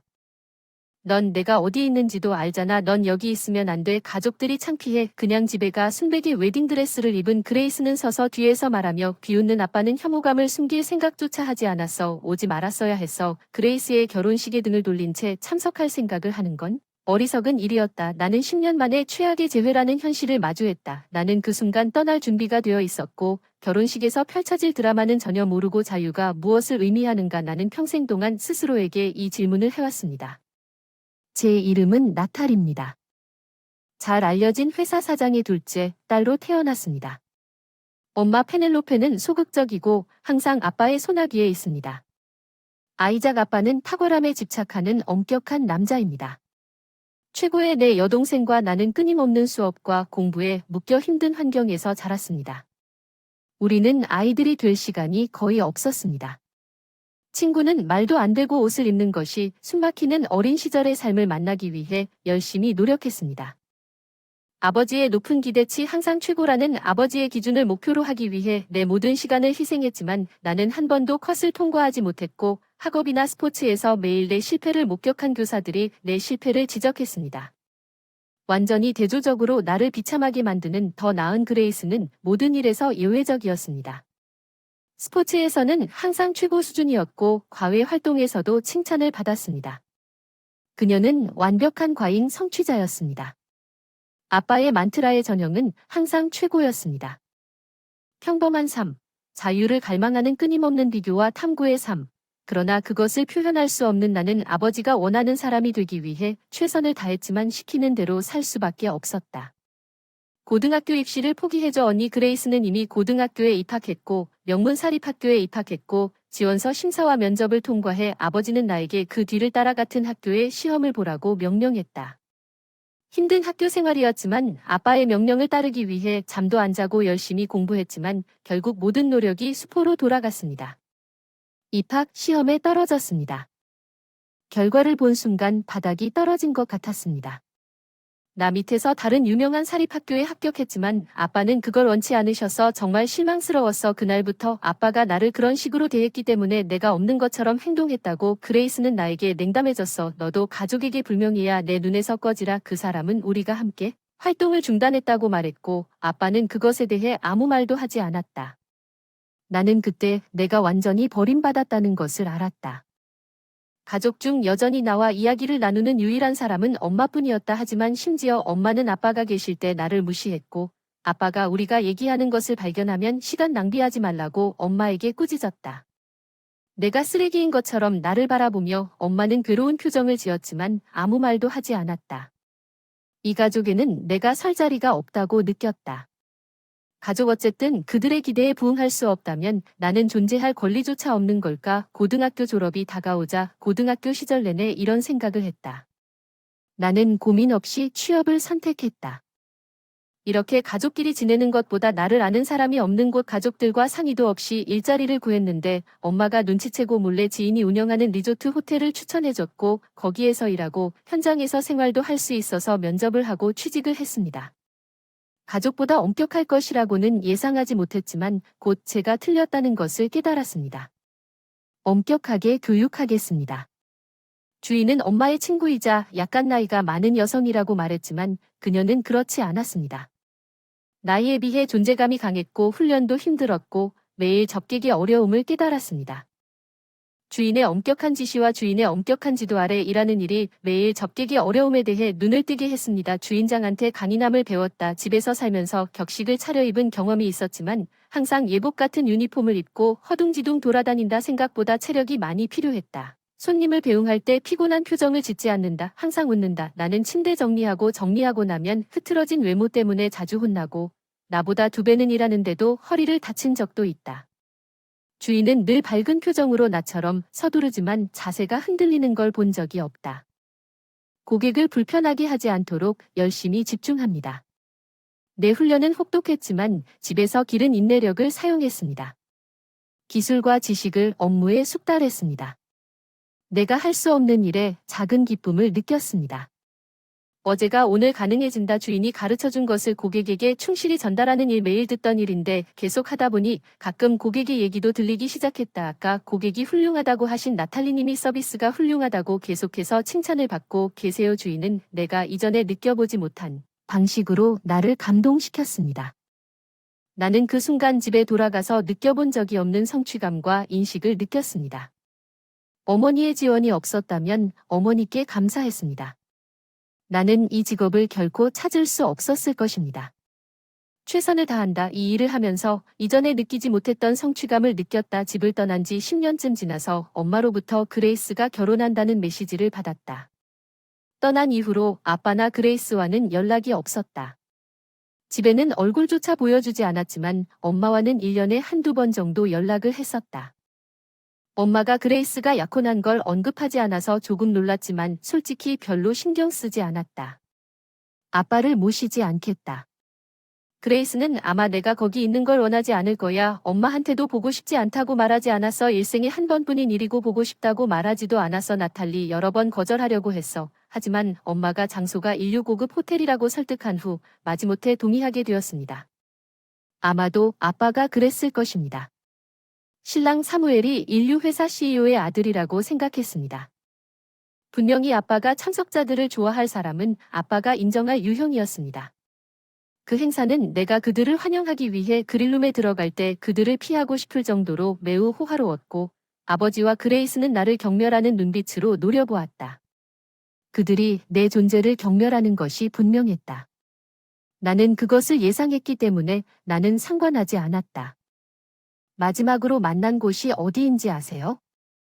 이곳은 너 같은 사람이 들어갈 곳이 아니니 여기에 누가 허락되는지 규칙에 따르면 아빠가 승인한 사람만 여기에 올 수 있다. 침묵하는 아빠를 대신해 그레이스는 계속해서 증오 댓글을 뱉었고 그 후 그녀는 마지막 지푸라기를 떨어뜨렸으니 가족의 지옥은 그냥 놔둬야지 갈게 오지 말았어야 했는데 이런 일이 일어날 줄 알았어. 오기로 한 결정을 후회하고 있어. 나탈리아, 잠깐만 얘기 좀 더 하고 싶은데 그 카페에서. 기다려 줄래? 따라오던 엄마는 저번에 봤을 때보다 조금 움츠러든 것 같았어요. 늙어가는 모습에 그리움이 느껴졌어요. 오랜만에 엄마를 만나서 반가웠어요. 호텔 카페에서 시간 보내기로 했어요. 그냥 그녀 말대로 결혼식이 진행되고 있던 카페에는 다른 손님이 없었다. 나는 행사장에서 멀리 떨어져 있어도 결혼식장에서 들려오는 소리를 들었다. 배경음악이 들리고 결혼식이 진행되는 것을 느낄 수 있었다. 행사장의 활기와 카페의 적막함은 극명하게 대비되어 비참함을 느끼게 합니다. 나 여기서 뭐 하는 걸까요? 엄마 죄송하지만 정말 가야겠어요. 애초에 참석할 생각도 없었습니다. 처음부터 행동하기로 결정했습니다. 알리기 위해 대기실로 갑니다. 리셉션 준비 중이라 나간다고 하는 엄마. 그때 대기실에서 결혼식에 어울리지 않는 목소리가 들렸어. 사무엘과 그레이스가 플래너와 다투는 걸 봤어. 플래너도 당황한 것 같아서 실수는 우리의 평판에 영향을 미칠 것입니다.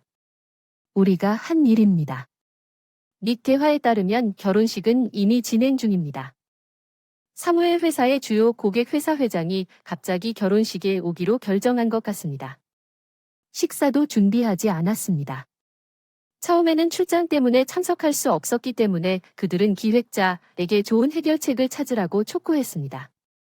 나는 기획자가 원할 것 같은 마지막 순간에 모든 것을 준비할 수 없다는 것을 열심히 배우고 있다고 생각했습니다.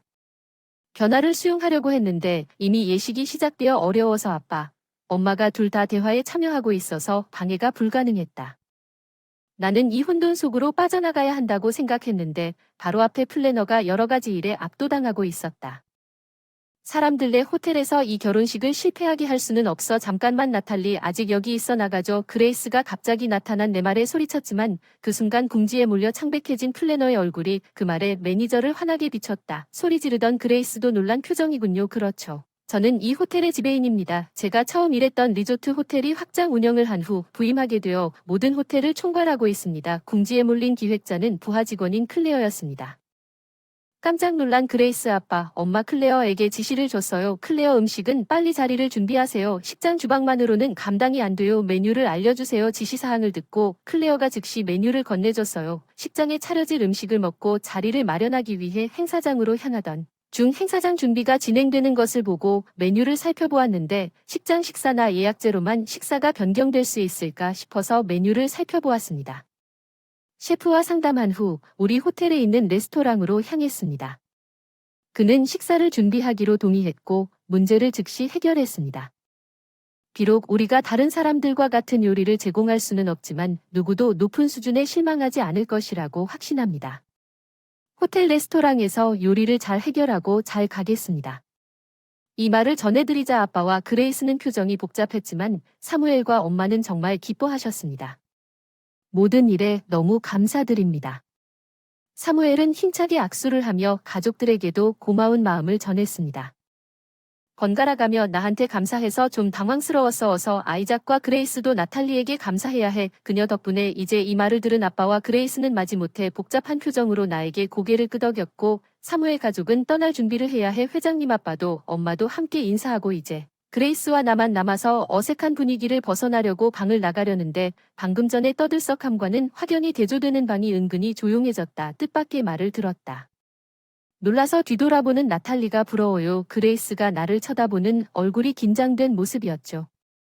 아까는 너무 생기가 넘쳤어요. 그레이스를 바라보는 나탈리는 아버지의 기대에 부응하려고 했으며 자유를 공허한 삶을 사는 아빠의 인연이 생각났어요. 그레이스는 똑같은 옷을 입었어요. 표현 한때 했던 표현. 내가 후계자일지도 모르지만 아빠를 거역할 수는 없어. 아무 말도 할 수 없는 것 같아. 그레이스도 나와 같은 마음이었다는 것을 이제야 깨달았다. 그녀는 유능한 누나처럼 보였지만 실제로는 그랬다. 기대에 부응하기 위해 고군분투하는 것은 참 좋을 것 같아요.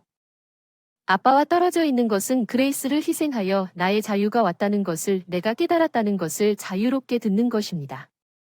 내가 시험에 실패하더라도 그레이스가 거기에 없었다면 나는 강제로 아빠가 되어야 했을 것입니다.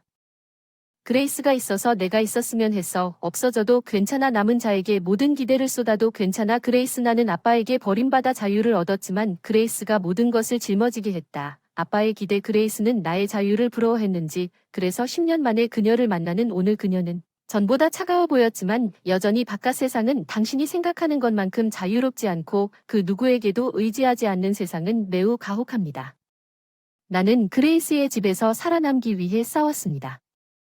나탈리 정말 대단해요. 그레이스가 처음으로 저를 칭찬해줬어요. 결혼식이 끝나고 시간이 좀 지나 그레이스가 그레이스를 응원하기 위해 이전에는 생각지도 못했던 일을 하게 되면서 드디어 그레이스의 진짜 자매가 된 것 같은 느낌이 들었던 순간이었던 것 같아요. 아빠랑 같이 그레이스 회사에 갔어요. 아빠, 이대로 두면 회사는 성장하지 못할 것 같아요. 나는 한 발 더 나아가 아빠에게 말했어요. 아빠의 방법은 낡았다고 생각했어요. 물론 아빠는 분노해서 얼굴이 빨개졌지. 당신이 말하는 건 내가 일을 해왔던 방식이 잘못됐어. 놀랍게도 엄마가 아이적에게 젊은 세대가 인계받고 있다고 말했어. 우리는 그들의 의견을 고려해야 할 것입니다. 우리는 도움을 줄 뿐만 아니라 그레이스의 남편과 그의 가족의 지지 덕분에 여러분의 협조도 요청합니다. 아버지는 마음이 누그러졌습니다. 그리고 그레이스가 사업에 참여하게 되었고 나의 걱정은 기우였음이 밝혀졌고 그레이스의 강한 주장에 마침내 안도의 한숨을 쉴 수 있었습니다. 옛날 사고방식에서 현대에 적응하기 위한 전환이 있었습니다. 말씀해 주세요. 말할 수 없습니다. 네털리가 나를 능가하게 해주세요. 그레이스는 그녀의 얼굴에 자신감이 넘쳤다고 말했습니다. 저는 회사가 더욱 발전하는 길에 있다는 느낌이 듭니다. 또한 오늘 그레이스와 더 많은 가족 교류를 시작했습니다. 중요한 고객을 접대해야 합니다. 네털리가 이번 시간에 당신의 자리를 사용해도 될까요? 이제 비즈니스 맥락에서 그레이스의 인기 문구가 되었습니다. 그녀는 중요한 고객이고 저는 가족을 위한 것이든 아니든 상관없이 모든 것을 준비할 것입니다. 최고의 서비스를 제공하는 것은 제가 선택한 삶입니다. 저는 일리저버스입니다. 35세 최근 결혼해서 일과 집안일을 병행하고 있습니다. 남편 조셉은 저보다 한 살 많고 차분하고 친절할 뿐만 아니라 의지할 수 있는 사람입니다. 같은 회사에 다니고 있기 때문에 한때 선후배였던 우리는 결혼하고 나서 서로의 장단점을 알고 있다. 조셉과 나는 부모님과 함께 이사했다. 우리 집은 2층이고 방도 많다. 부모님이 혼자 집을 관리하기 어려워서 우리는 살기로 했다. 아버지와 조셉은 둘 다 대기업에 다니고 사업상의 관계가 있어서 서로 잘 알고 지내요. 조셉이 피곤하거나 어색할까봐 걱정했는데 의외로 아버지와 잘 지내고 있어요. 쌓인 가족 생활을 시작하고 나서는 자주 술자리를 가졌습니다. 어머니의 집안일을 도우며 시간도 좀 벌고 재택근무도 시작하여 평화로운 결혼 생활을 여유롭게 즐기고 있던 중 어느 날 동생이 라버트는 아내 메리와 함께 집에 돌아왔습니다. 두 사람 모두 피곤해 보였고 우리 모두 따뜻하게 환영해 주었습니다. 우리 아파트가 화재로 불에 탔습니다. 괜찮으세요? 오늘 우리가 밖에 있는 동안 일어난 일이므로 침대에서만 담배를 피우던 남자도 부상을 입지 않았습니다. 경미한 부상을 입었고 모두가 내 동생의 말에 안도했지만 실제 이야기는 여기서 시작됩니다. 실제로 우리는 옷장에 저축을 했고 모두 불에 탔습니다. 화재보험에 가입했지만 여전히 다른 사람들이 화재를 일으킬 수 있는 아파트는 안전합니다. 이 단독주택에 살고 있습니다. 제가 어렸을 때 이 집에는 친척을 포함하여 100명 정도가 살았습니다. 빈 방이 많아서 제 동생과 그의 아내가 묵기 쉬울 것 같습니다. 그렇다면 환영합니다.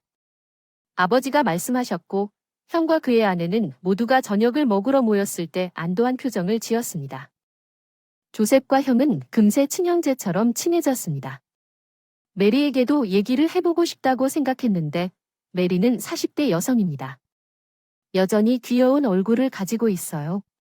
그녀는 매우 수줍음이 많고 저는 카먼 그라운드 메리를 찾을 수 없습니다.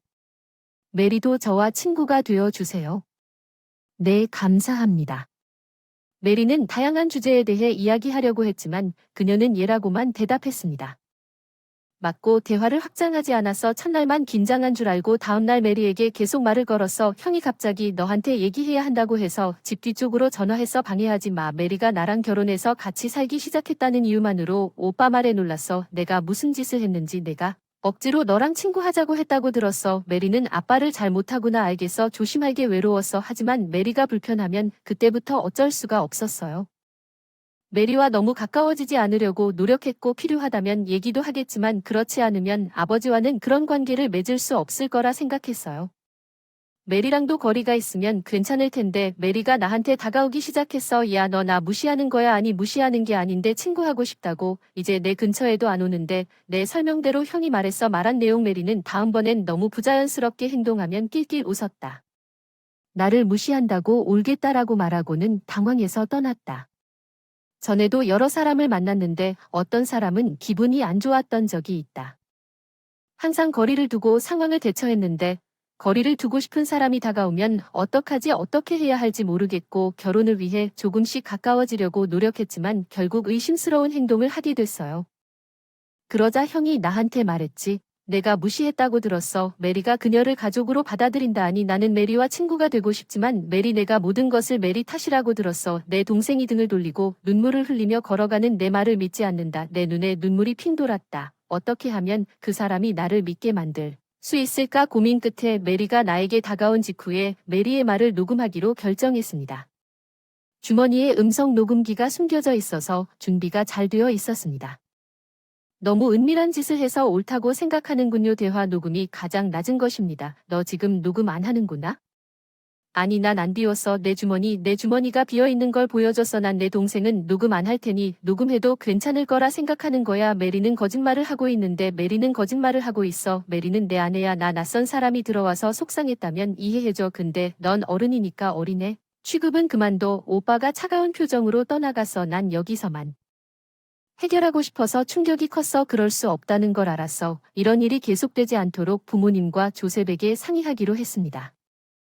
그의 여동생이 괴로워하고 있는 동안 메리가 로버트가 무엇을 하고 있는지 의심스러웠습니다. 그 소녀는 집안일을 하는 척하지만 느슨해졌습니다. 그녀는 교활한 아이예요. 부모님은 내 이야기를 진지하게 듣고 메리에게 불만을 표명했습니다. 로버트는 녹음한 것에 대해 나를 비난했습니다. 그는 내가 은밀하다고 말했습니다. 그때 요셉이 내 손을 꼭 잡았어요. 엘리자베스는 마리아 때문에 너무 마음이 아팠을 거예요. 그렇죠. 그녀가 당신을 그렇게 대하지 않았다면? 당신은 아무것도 녹음하지 않았을 거예요. 걱정하지 마세요. 나는 당신 편이에요. 엘리자베스는 요셉의 친절한 말을 듣고 무너졌습니다. 그 후 아버지와 요셉이 형에게 마리아에게도 잘못이 있다고 설명했을 때 안도의 눈물을 흘렸던 것 같습니다. 형은 동의할 수밖에 없었고 표면적으로는 형과 화해했지만 형에 대한 신뢰를 잃었습니다. 과거에는 내 동생이 지금은 그의 아내 메리가 그에게 중요하다는 것을 이해하더라도 항상 내 편이었지만 그 이후에는 메리의 잘못이 분명했음에도 불구하고 그가 나를 비난했기 때문에 더 이상 그를 믿을 수 없습니다. 계속해서 내 뒤에서 내 동생에게 말을 걸었습니다. 엘리자베스는 무슨 일이 일어날 때마다 이런 일을 했습니다. 문제가 표면화되자 형은 나를 비난했고 나는 그것을 부인했습니다. 그런 다음 부모님과 조셉이 나를 변호해 주었고 이런 일이 발생한 후 여러 번 형이 나를 노려보았습니다. 미워하는 눈으로 부모님과 요셉에게 소리쳤어요. 당신이 그녀를 변호해 주세요. 나는 당신에게 실망했어요. 아빠, 엄마와 요셉. 메리는 희생된 표정으로 내 동생 뒤에 서 있었고 우리 모두는 그녀에게 어안이 벙벙해졌습니다. 나는 그 후 내 방에 머물기 시작했습니다. 나는 집에서 일을 했기 때문에 어머니는 집안일을 하지 않아도 된다고 하셨습니다. 일리저버스는 메리에게서 멀리 떨어져 있습니다. 이때 부모님은 형제와 그의 아내에게도 집에서 나가라고 말씀하셨습니다. 집에 문제가 있다는 말이군요. 엘리자베스 맞죠? 엘리자베스가 정말 나가요? 나도 당신에 대해 얘기하고 있는 거예요. 저는 장남이고 머리카락이 있어서 우리가 이 집에 머무르는 게 당연하잖아요.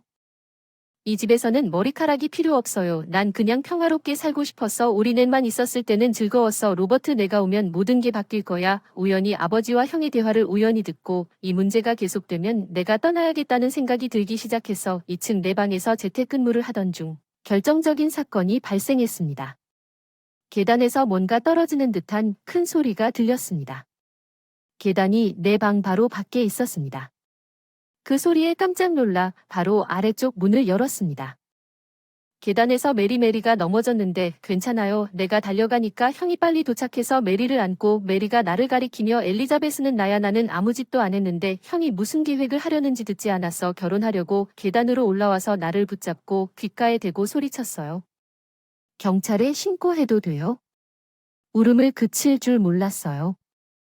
아무 짓도 안 했는데 아래층에서 기분이 너무 안 좋았거든요.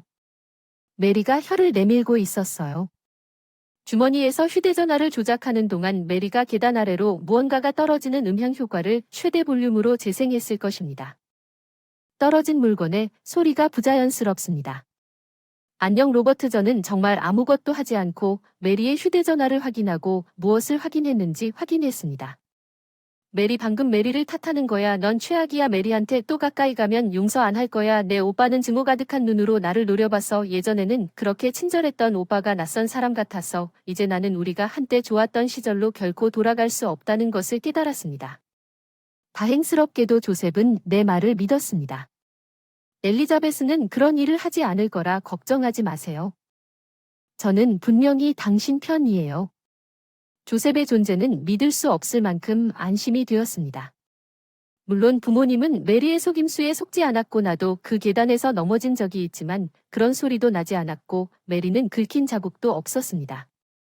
아버지가 어머니와 동의했기 때문에 먼저 논의하고 계획을 세웠습니다. 그의 아내는 방심하고 집을 나섰고 나는 둘 다 직장 근처에 콘도를 사서 우리 집과 달리 이사를 했습니다. 방이 3개뿐이어서 청소가 한결 수월해졌습니다. 엄마가 분노에 찬 목소리로 전화를 하셔서 나는 내가 떠난 지금 그 여자애가 무슨 일이 있었는지 알 것 같아. 그 여자는 내가 그 여자를 괴롭힌다고 말하고 있어. 나는 그 여자를 괴롭힌 적이 없다고 방금 정식으로 대했지만 로버트 그는 적어도 그 여자가 아빠와 엄마와는 잘 지낼 수 있기를 바랬어. 우리는 아빠와 이야기를 나눴어. 그리고 우리는 원래 계획을 가속화하기로 결정했습니다.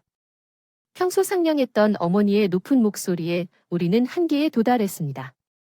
메리가 그녀를 끔찍하게 대했음이 틀림없다는 것을 알 수 있었습니다. 아버지는 강제로 계획을 추진했고 곧 우리 아파트로 이사했습니다. 아버지는 그 사람은 더 이상 내 아들이 아니라고 분노하며 조셉은 내 외아들입니다.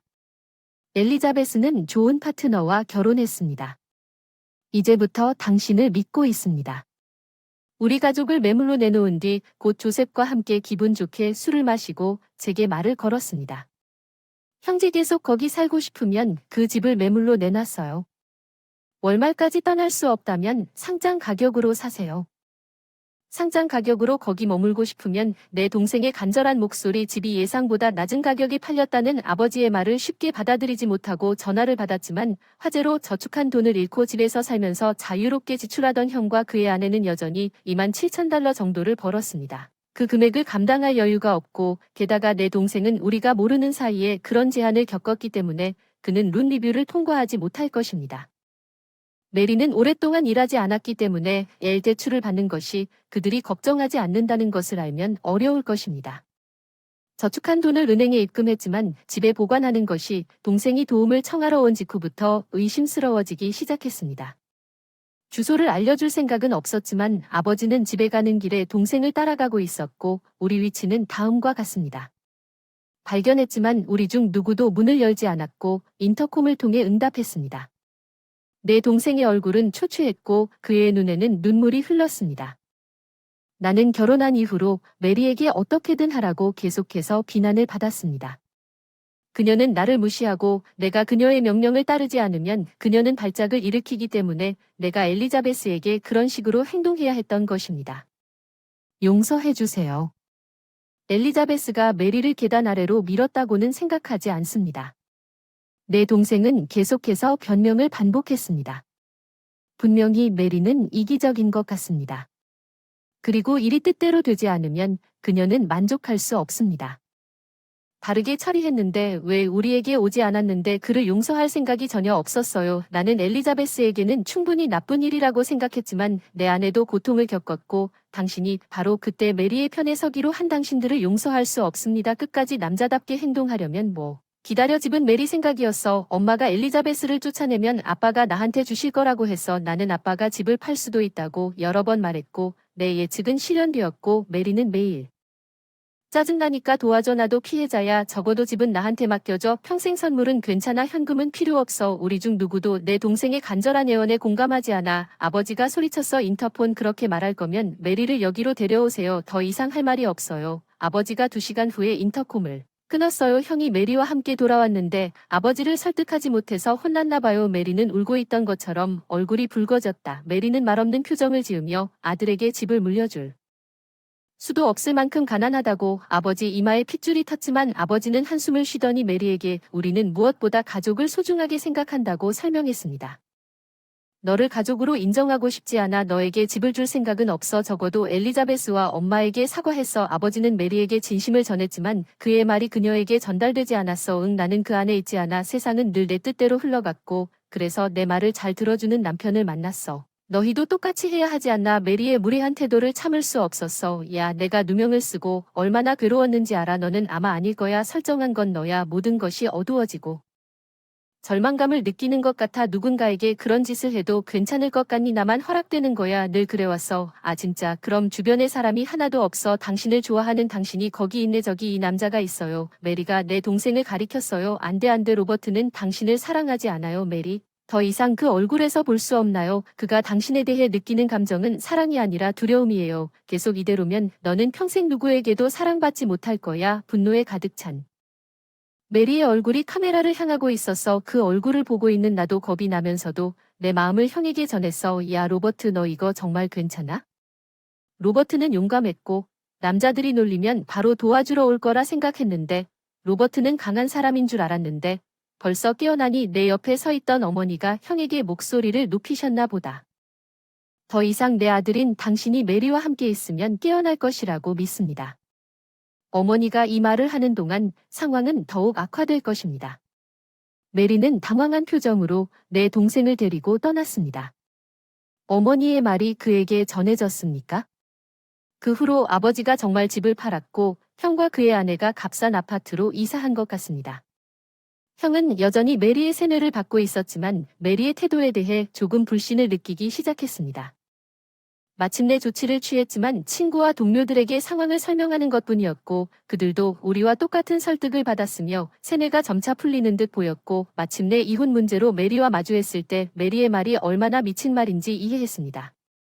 그녀는 9만 달러의 일시불을 요구했고 차분한 오빠가 어머니에게 전화로 성격 차이로 이혼하는 것은 어렵다고 말하자 그들은 논쟁을 시작했습니다. 이혼 후 마침내 메리와 이혼하는데 1년이 걸렸습니다. 메리의 나쁜 평판이 퍼졌고 아무도 원하지 않았습니다. 그녀를 대하는 것 보니 그녀는 이미 부모로부터 이상했고 외로운 삶을 살고 있습니다. 그녀가 다시는 내 형제 같은 사람을 희생하지 않기를 바라며 그 후에는 조용히 있기를 바랍니다. 나는 평화로운 시절로 돌아왔지만 메리 때문에 내가 거짓 고발을 당할 수 있다는 것을 깨달았습니다. 그래서 부모님과 조셉을 믿을 수 있다고 해도 거실과 현관에 보안 카메라를 설치하는 등 나 자신을 보호하기 위한 조치를 취하기 시작했습니다. 그렇다고 외부에서 오는 사람을 믿을 수 있다는 뜻은 아닙니다. 앞으로는 우리 가족이 피해를 입지 않도록 무고죄에 어떻게 대처해야 할지 연구하고 모두에게 가르쳐 드리겠습니다. 이렇게 해서 가족을 지키겠다고 결심했습니다. 이제 가장 소중한 보물을 지키게 되었습니다. 내 뱃속에 대체 무슨 일이 일어나고 있는 거지? 엄마가 병으로 돌아가셨지? 진단이 명확하지 않았어. 그래 그랬어. 아직도 엄마가 아팠는지 의심스러운데 경찰은 왜 여기 있는 거지? 내 이름은 캐서린이야. 난 36세야. 주로 가사와 육아에 전념하는 노부부저도 주 3일 아르바이트를 합니다. 남편 엘버트는 학교 교사입니다. 자녀에게는 엄격하지만 가족을 소중히 여기는 훌륭한 아빠입니다. 우리에게는 5세의 자녀가 2명 있습니다. 3살 된 딸과 3살 된 아들은 관심이 많이 필요한 나이여서 하루하루가 바쁘지만 근처에 사시는 시어머니를 양육하는 여정에 든든한 협력자가 있습니다. 항상 우리 옆에 있어 주셔서 아이들을 적극적으로 도와주셔서 정말 다행이에요.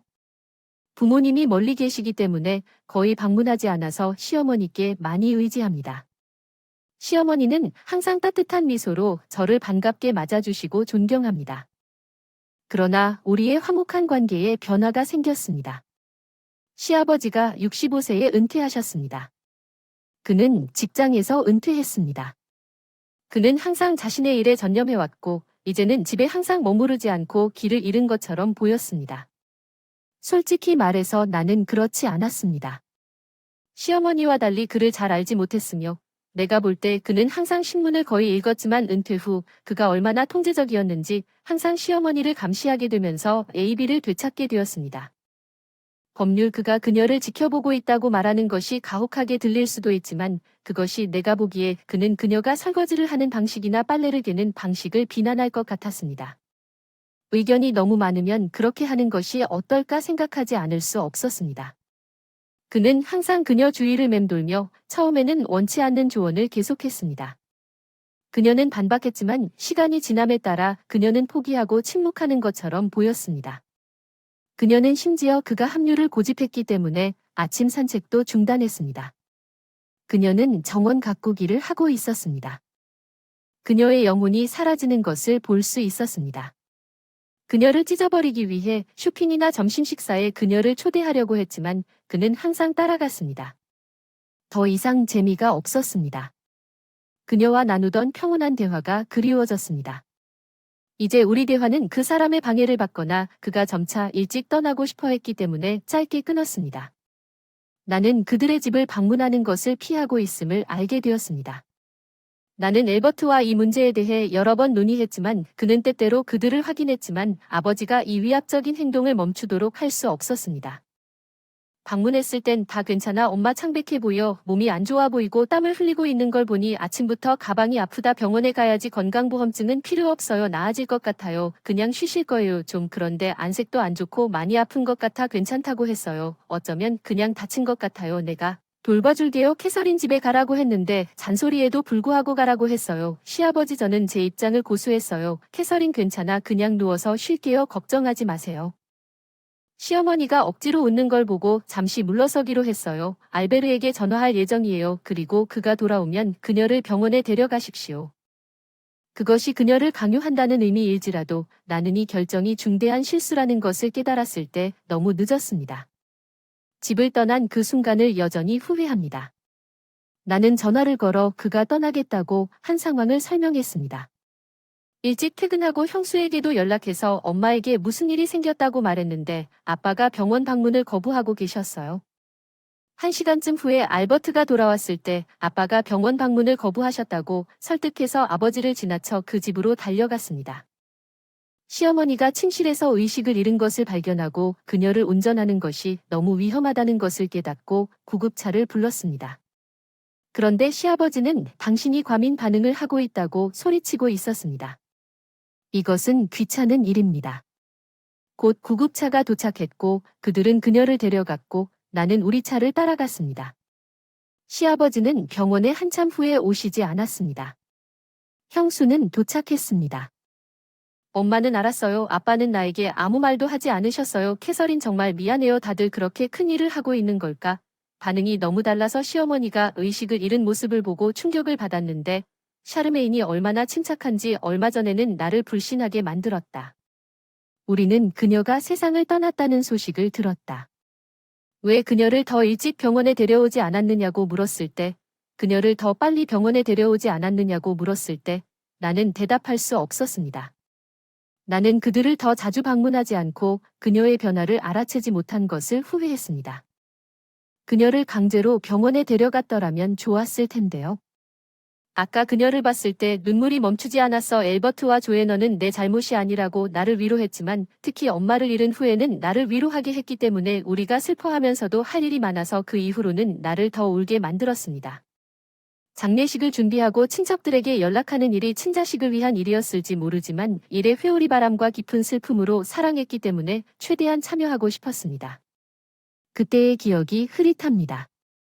장례식이 끝난 후에야 엘버트와 나는 샤오메인의 가족과 조애너의 가족과 함께 그들의 집에 모였습니다. 엘버트와 나는 평소처럼 그녀의 방을 청소하고 있었습니다.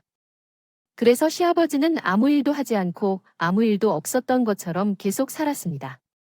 때때로 그는 집안일에 도움을 요청했지만 엘버트는 항상 거실에서 거절했습니다. 아이들이 노는 소리가 들렸습니다. 모두가 청소하거나 휴식을 취하고 있는 동안 나는 그녀의 옷을 천천히 현실로 정리하면서 열었을 때 버리는 것보다 보관하는 것이 더 많다는 것을 깨달았습니다. 손수건 같은 작은 물건들이 들어있는 서랍 호기심에 바닥이 틀린 걸 발견했다. 일기장을 확인해보니 잘 쓰여진 것 같아 죄책감을 느끼며 훑어보다가 충격적인 것을 발견했다.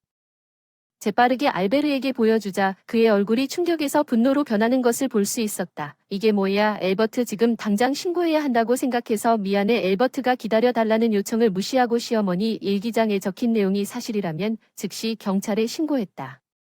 30분 후 의심하지 않는 가족이 쉬고 있는 동안 초인종이 울렸고 내가 문을 열었을 때 여러 경찰관이 들어왔고 그중 한 명에게 일기장을 훑어본 후 건네주었습니다. 경찰관은 고개를 끄덕이고 집 안으로 더 들어갔습니다. 무슨 일이 일어나고 있는지 이봐, 그만 둘 다. 내 시아버지와 샤오메이는 경찰관들에게 둘러싸여 있었고 조에너와 그녀의 남편은 충격에 휩싸인 채 지켜보고 있었습니다. 엘버트와 저는 아이들을 다른 방으로 옮겼습니다. 무슨 일이 일어났는지 우리는 당신 아내의 사망 상황에 대해 논의하고 싶습니다. 시인 맞습니다. 이게 뭐죠?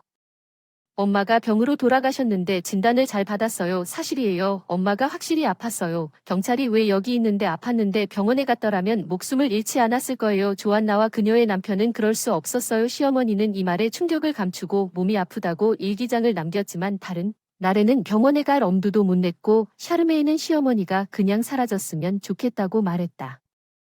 시아버지의 일상적인 언어 폭력을 일기장에 기록했을 뿐만 아니라 시인이 거의 매일 돈을 구걸하는 전화를 걸고 거절하면 샤메인이 거친 말로 화를 내는 것에 대해서도 썼습니다.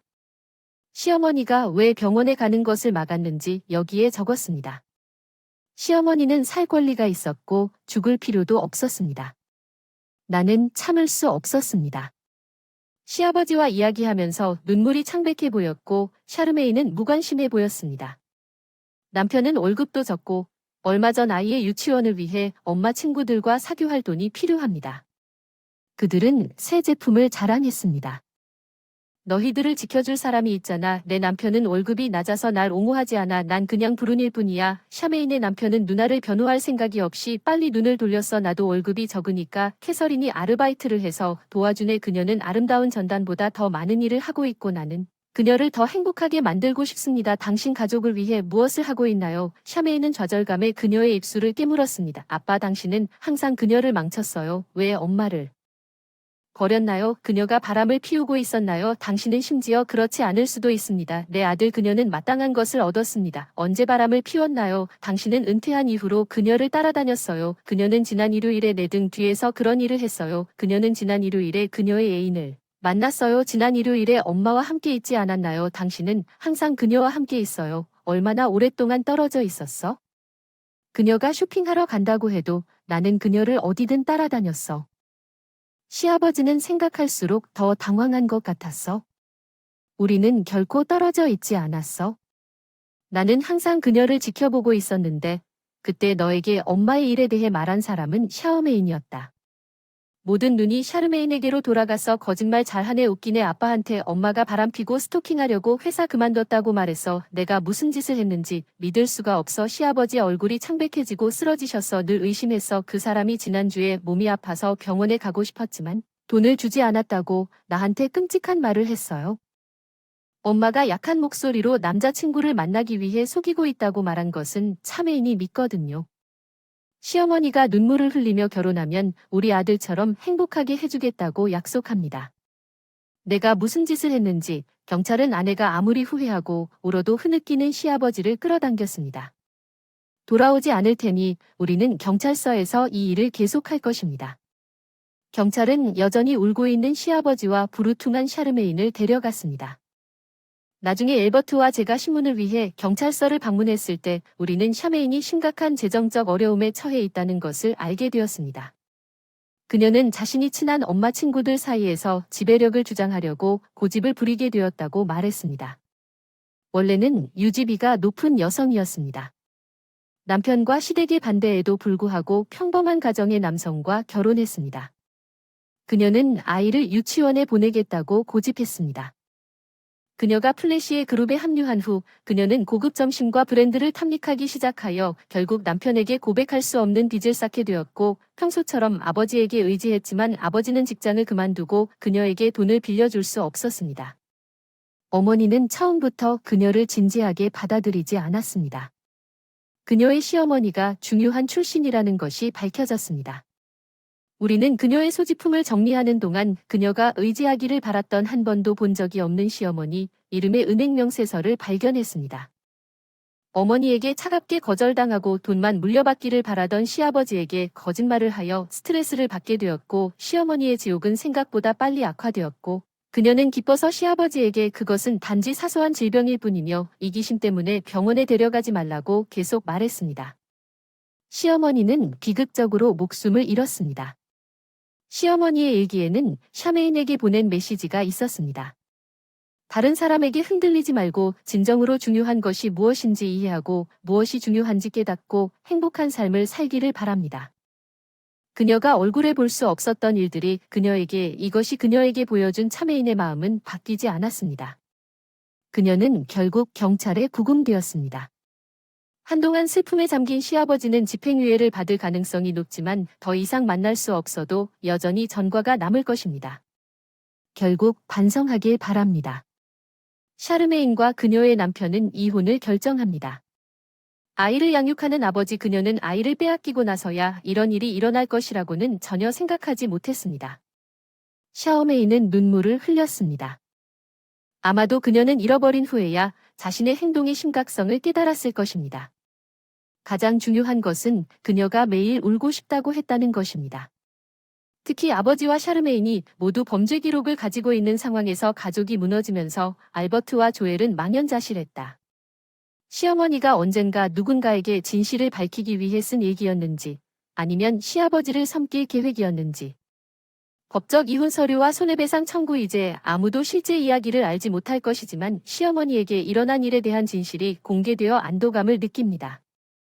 시어머니가 너무 보고 싶지만 함께 보낸 시간 그 사람은 진심이니까 앞으로 아들이 결혼해서 며느리를 낳게 된다면 계속 전진하고 싶다. 시어머니가 나에게 그랬던 것처럼 친절하게 대해줬으면 좋겠어. 지 배달 주문하는 걸 깜빡 잊어서 시작해서 지금 요리하는 게 바로 친척들과 가족 저녁 식사를 하기로 한 날 시어머니 캐서린이 불쑥 말한 것입니다. 그녀는 그 행사를 위해 10명에게 충분한 음식을 배달해주겠다고 약속했고 내가 그 많은 사람들을 위해 식사를 준비할 것이라고 기대했습니다. 그 자리에서 사람들이 우스꽝스럽지만 캐서린과 말다툼을 하는 것은 귀중한 시간 낭비가 될 것이기 때문에 일을 시작했습니다. 제 이름은 메리입니다. 저는 33살이고 식당에서 일합니다. 제 여자친구가 제가 일하는 식당을 소유하고 있습니다. 저는 존 A와 결혼했습니다. 남자 2년 전 직장에서 만난 2년 선배 존은 정말 친절하고 잘 대해줘서 잘 살고 있다. 문제는 캐서린이 존과 내가 처음 새 집으로 이사 왔을 때 나를 싫어했던 시부모님이 도와주셨다. 감사의 표시로 시아버지가 저녁을 요리했는데 데비드가 내 요리가 정말 맛있다고 칭찬했어요. 메리 당신은 훌륭한 요리사예요. 진심으로 기뻐하며 미소를 지으며 감사했습니다. 캐서린은 그게 마음에 들지 않았어요. 데비드는 나를 칭찬했고 그녀는 짤깍 소리를 내며 말했습니다. 아마추어일 때 요리 솜씨를 뽐내지 마세요. 너무 뻔뻔한 며느리예요. 깜짝 놀랐어요. 캐서린이 그날 이후로 저를 싫어했어요. 이사한 후 시댁 식구들과 멀리 살기 때문에 별로 교류하지 않았지만 우리가 방문할 때마다 캐서린은 메리가 우리를 위해 요리해 줄래? 당신이 잘하는구나. 오늘은 우리에게 어떤 맛있는 요리를 대접할 건지 비꼬는 말을 했어요. 캐서린 앞에서 더 이상 요리하고 싶지 않아서 제안하고 싶습니다. 대신 뭔가 사면 오늘은 요리를 넘기겠습니다. 그러면 캐서린이 감히 폭발할 것입니다. 당신은 당신이 요리만 한다고 생각하니 선택의 여지가 없었습니다. 하지만 매번 요리를 해야 하고 불평 없이 그냥 먹었다면 참을 수 있었을 텐데 항상 내 취향에 맞지 않는다고 서둘러서 그 경험을 정말 비참하게 만들었다. 데비드와 존 앞에서는 완벽하다고 할 수 있을 정도로 철저합니다. 그녀는 데비드나 남편 앞에서 나에 대해 비꼬는 말을 한 번도 하지 않았고 얼마 전 그들이 보지 않을 때마다 항상 나는 캐서린으로 인한 스트레스를 견딜 수 없었습니다. 마침내 데비드와 남편에게 캐서린의 잘못에 대해 말했지만 둘 다 회의적이었습니다. 물론 그녀는 너무 설득력이 있어서 내가 마침내 데비드와 존에게 자신의 행동에 대해 말했을 때 그들은 회의적이었지만 존은 나를 믿었기 때문에 우리는 친척 방문을 피하기 시작했습니다. 어느 날 캐서린이 전화해서 친척 몇 명이 오고 있고 시댁에서 저녁 식사를 할 예정이라고 하더군요. 초대라기보다는 꼭 와야 할 것 같았지만 존에게 먼저 상의하기로 결정했습니다.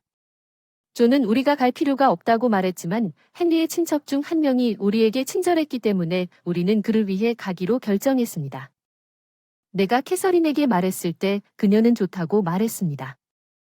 우리는 많은 사람을 기다리고 있으니 배달을 주문할 것입니다. 예약을 처리할 것입니다. 그녀라면 안심했습니다. 배달을 주문하고 있었는데 요리를 할 필요는 없었지만 집 청소는 당신이 도와야 한다고 그녀가 덧붙였습니다. 나는 저녁 식사 당일에 동의했고 존과 나는 청소를 돕기 위해 오후에 시댁에 도착했는데 그때 캐서린이 음식을 떨어뜨렸습니다. 폭탄, 이런 배달 주문하는 걸 깜빡했네요. 어쩌죠? 배달 가능한 근처 레스토랑에 미친 듯이 전화했는데 막바지라서 10명 모두 우리를 거절했거든요. 시간이 촉박해서 곧 데리러 갈 시간이 되었어요. 친척 캐서린과 나는 근처 슈퍼마켓에서 미리 만들어진 샐러드와 닭고기를 사기로 결정했고 존과 데비드는 남편 뒤에서 현관문이 닫히자 친척들을 데리러 나갔습니다. 캐서린은 놀랍게도 물을 끓이기 시작했습니다. 그녀는 미리 만들어진 음식이라고 말했습니다. 너무 밋밋해. 넌 처음부터 모든 걸 만들 수 있지 않니? 그녀의 조롱하는 미소가 나를 분노와 의심으로 가득 채웠다. 의도적으로 배달 주문하는 것을 잊은 걸까? 캐서린, 나는 생각해봤지만 시간이 가장 중요해서 나가려고 했지만 그럴 수 없었다. 마지못해 친척을 데리러 간 헨리와 우리 남편들을 실망시키지 않기 위해 아주 마지못해 동의했다. 급하게 머릿속으로 메뉴를 짠 후 동네 슈퍼마켓으로 달려가 재료를 사다 가격을 비교할 시간이 없어서 그냥 집어들었다. 캐서린이 고의로 배달을 건너뛰었다면 집에 있는 것을 썼다고 비난할 게 분명해서 시댁이 돌아갈 때 주로 쓰는 양념까지 재구매했다. 가방을 들고 캐서린은 거실에서 한가로이 커피를 마시고 있었다. 내 당신이 많이 사줬잖아. 우리에게 맛있는 음식을 많이 만들어줄 거라 확신해. 그 얼굴은 뭐야. 내 주방을 쓰게 하겠으니 요리를 해라. 난 화가 나서 모든 것을 버리고 떠날 생각이었지만 분노를 삼키고 캐서린을 위해서가 아니라 헨리와 다른 친척들을 위해 요리를 시작했다는 그녀의 말투. 내가 급하게 식사를 준비하는 동안 캐서린은 가끔씩 들어와서 내 취향을 비난하고 발표는 어디냐고 물으면 더 많이 하곤 했다. 어떤 부엌 도구들은 웃기만 하고 내가 직접 찾으면 말해주지 않았어. 내가 평범한 도둑처럼 내 부엌을 뒤지고 있다고 했을 거야. 나는 분노했지만 시간이 부족해서 요리에 집중하다 마침내 식사가 끝났다. 준비 남편이 10분 안에 돌아올 시계를 보았습니다. 안도감을 느꼈지만 그때 캐서린이 설거지를 살펴보러 왔습니다. 시간에 맞춰 도착해 주셔서 정말 다행입니다. 아무것도 남지 않을까 걱정했어요. 손님에게 제안하기 위해 그녀는 내가 느리고 비효율적이라는 것을 암시하면서 웃었습니다. 우리가 이 혼란에 빠진 모든 이유는 배달을 주문하지 않았기 때문이라고 말하려고 했으나 그녀가 손뼉을 치며 미소로 나를 바라보며 잘 섬겼습니다. 목적은 이제 떠나도 돼. 깜짝 놀라서 한마디 감사 인사도 못하고 이제 이 캐서린은 과장된 한숨을 내쉬며 고개를 저으며 말없이 서 있었다. 오늘이 무슨 날인지 우리 가족이 모여 식사하는 날. 며느리 거기 있는 게 이상할 텐데 넌 아웃사이더야. 우리랑 같이 밥 먹을 생각이었어? 내가 얼마나 주제넘게 말을 많이 했는데 다 사라져버렸어. 이 여자 이해하는데 1초도 낭비할 수가 없었어. 다시는 돌아오지 않을 거라 떠날 준비를 하고 캐서린은 악랄한 미소를 지으며 나를 지켜봤다. 아직 부재 중인 남편에게 문자를 보내고 뒤도 돌아보지 않은 채 시댁을 나와 집으로 향했다. 남편에게 헨리에게 감사 인사를 전해달라고 부탁하고 말했다. 나는 다시는 시댁을 방문하지 않을 것입니다. 남편은 이제 상황을 알고 화가 났지만 헨리를 위해 동의했습니다. 3시간 후 캐서린이 전화를 했습니다. 나는 그것을 무시했지만 그녀는 계속 전화해서 그녀의 번호를 차단했고 남편이 먼저 전화를 걸어 그가라고 확인했습니다. 헨리는 고맙다고 인사하고 내가 떠난 후 무슨 일이 일어났는지 말해주었다. 캐서린은 도착하는 친척들에게 갑작스러운 질병으로 나의 부재를 설명했고 그런 다음 그녀는 내가 준비한 요리를 자신의 것이라고 주장하면서 대접했다. 진실을 아는 내 남편은 분노했고 데이비드는 또한 그 음식이 캐서린의 평소 박람회와 다르다는 것을 깨달았습니다. 그는 친척들 앞에서 캐서린을 필사적으로 쫓아가려고 했습니다. 헨리는 한 입 먹더니 즉시 이 맛이 윌슨의 레스토랑과 같다고 말했습니다. 당신이 만든 것이라고 합니다. 헨리가 그녀를 굽는 동안 캐서린은 우연히 그녀의 말을 듣게 되었습니다. 재료와 요리 이름에 대해 결국 그녀는 인정했습니다. 배달 주문하는 것을 잊어버려서 그 식당에서 배달해 주었는데 다른 친척이 그 식당에서 배달을 안 한다고 종소리를 냈어요. 궁지에 몰린 캐서린은 마침내 괜찮게 됐습니다. 이렇게 싼 레스토랑 헨리 일행은 우리가 특별한 날에만 가는 고급 레스토랑이라 깜짝 놀랐다. 헨리는 반박했고 친척은 윌슨네 레스토랑이 우리가 특별한 날에만 가는 고급 레스토랑이라고 말했는데 몰랐어? 메리는 할아버지를 이어받기 위해 그곳에서 훈련을 하고 있다. 캐서린은 나를 아마추어 요리사라고 조롱했다. 나는 고급 레스토랑에서 요리사로 일하고 있었다. 나는 아직 할아버지와 동등하지 않을지도 모른다. 15년 경력의 마스터 셰프 하지만 나는 분명 캐서린보다 요리에 대해 더 많이 알고 있습니다. 제가 일했던 곳과 할아버지의 레스토랑이라고 명확하게 말했는데 그녀의 실수는 비슷한 이름의 현지 레스토랑과 혼동했기 때문일 것입니다. 할아버지의 레스토랑은 수년 동안 현지에서 가장 좋아하는 레스토랑이었습니다. 다른 레스토랑은 거의 없습니다. 여기 주변에는 코이를 타고 가려고 이름의 요리사를 채택한 곳도 있습니다. 월리스 레스토랑이나 왓슨 레스토랑 같은 곳을 찾을 수 있을 거예요.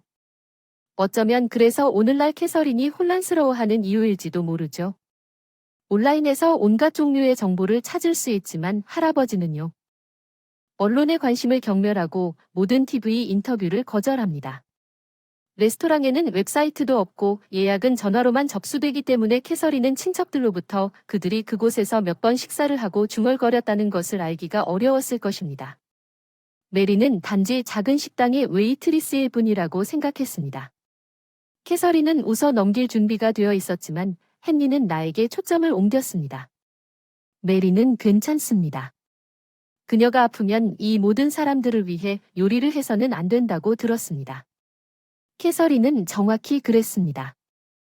아픈 메리에게 요리를 강요하다니 왜 그녀는 자기 방에서 쉬지 않고 그냥 요리를 시킨 다음 집으로 보낸 겁니까? 캐서린에게 쌓인 질문들이 식은땀을 흘리는 것 같았는데 그때 제 남편이 모두에게 내가 보낸 메시지를 보여줬어요. 집에 오기 전에 캐서린의 괴롭힘을 폭로한 친척들은 긴 여행에도 불구하고 격분했고 캐서린은 남편이 이 모든 것을 설명하는 동안 계속 화가 나서 나에게 전화를 걸었습니다. 캐서린은 나에게 외설적인 소리를 지르고 있었습니다. 나는 거의 들리지 않는 그녀의 비명을 비웃을 수밖에 없었습니다. 큐리어스에 들이닥친 할아버지는 강도인 줄 알고 캐서린을 만났고 손녀는 정말 나쁜 사람이라고 소리쳤다. 그녀는 말도 안 되는 소리에 매너가 없다 개입하려 했으나 할아버지는 짜증난 표정으로 태연하게 내려다보셨다. 캐서린은 이제부터 메뉴를 쾅 닫았다. 며느리 교육을 시켜줄게 보상으로 영원히 여기서 공짜로 먹게 해줘. 무슨 소리야 말도 안 돼 물 좀 가져다 줘. 할아버지가 황당해서 쫓아내겠다. 할아버지는 어깨를 으쓱하고 직원을 향해 돌아섰다. 캐서린이 뭐 하는 거야? 손님이 신이라고 하면 언제나 옳다. 내가 처리하기 귀찮은 사람 메리 가서 기다리고 있을지도 모르는 야채를 받아 할아버지가 지시한 것 막 뒷문으로 가려던 참에 헨리가 나타났어요. 좋은 아침이에요. 시끄러워서 주변에 아무도 없어서 그냥 들여보내줬어요. 헨리가 갑자기. 헨리의 등장에 캐서린이 깜짝 놀라서 마침내 조용해졌다고. 헨리는 사실 농부이고 오랫동안 우리 레스토랑에 직접 농산물을 배달하는 비즈니스 파트너. 그는 종종 상업적 기준에 맞지 않는 추가 농산물을 우리에게 가져옵니다. 나는 캐서린에게 친절하고 싶었습니다. 왜냐하면 그녀는 좋은 친척이자 중요한 비즈니스 파트너이기 때문입니다. 캐서린 이제 경보가 얼마나 끔찍한지에 대해 더 말도 안 되는 소리를 지르기 시작했습니다. 내 할아버지는 하지만 헨리는 그렇지 않았습니다. 수십 년 동안 함께해온 그의 친구가 모욕을 당하는 것에 화가 나서 그는 캐서린에게 다시는 우리에게서 생산물을 효과적으로 얻을 수 없을 것이라고 말했습니다. 캐서린은 헨리에게 모욕적인 소리를 지르고 나중에 데이비드에게 식당에서 뛰쳐나갔습니다. 캐서린은 이혼한 뒤 후회하는 기미를 보이지 않았고 계속해서 할아버지를 욕했고 심지어 헨리 데이비드도 한계에 도달해 그녀를 쫓아냈습니다. 그 후 캐서린은 우리와 함께 살자고 계속해서 강제로 우리 집에 들어오려고 했지만 우리는 보안이 잘 되어 있었습니다.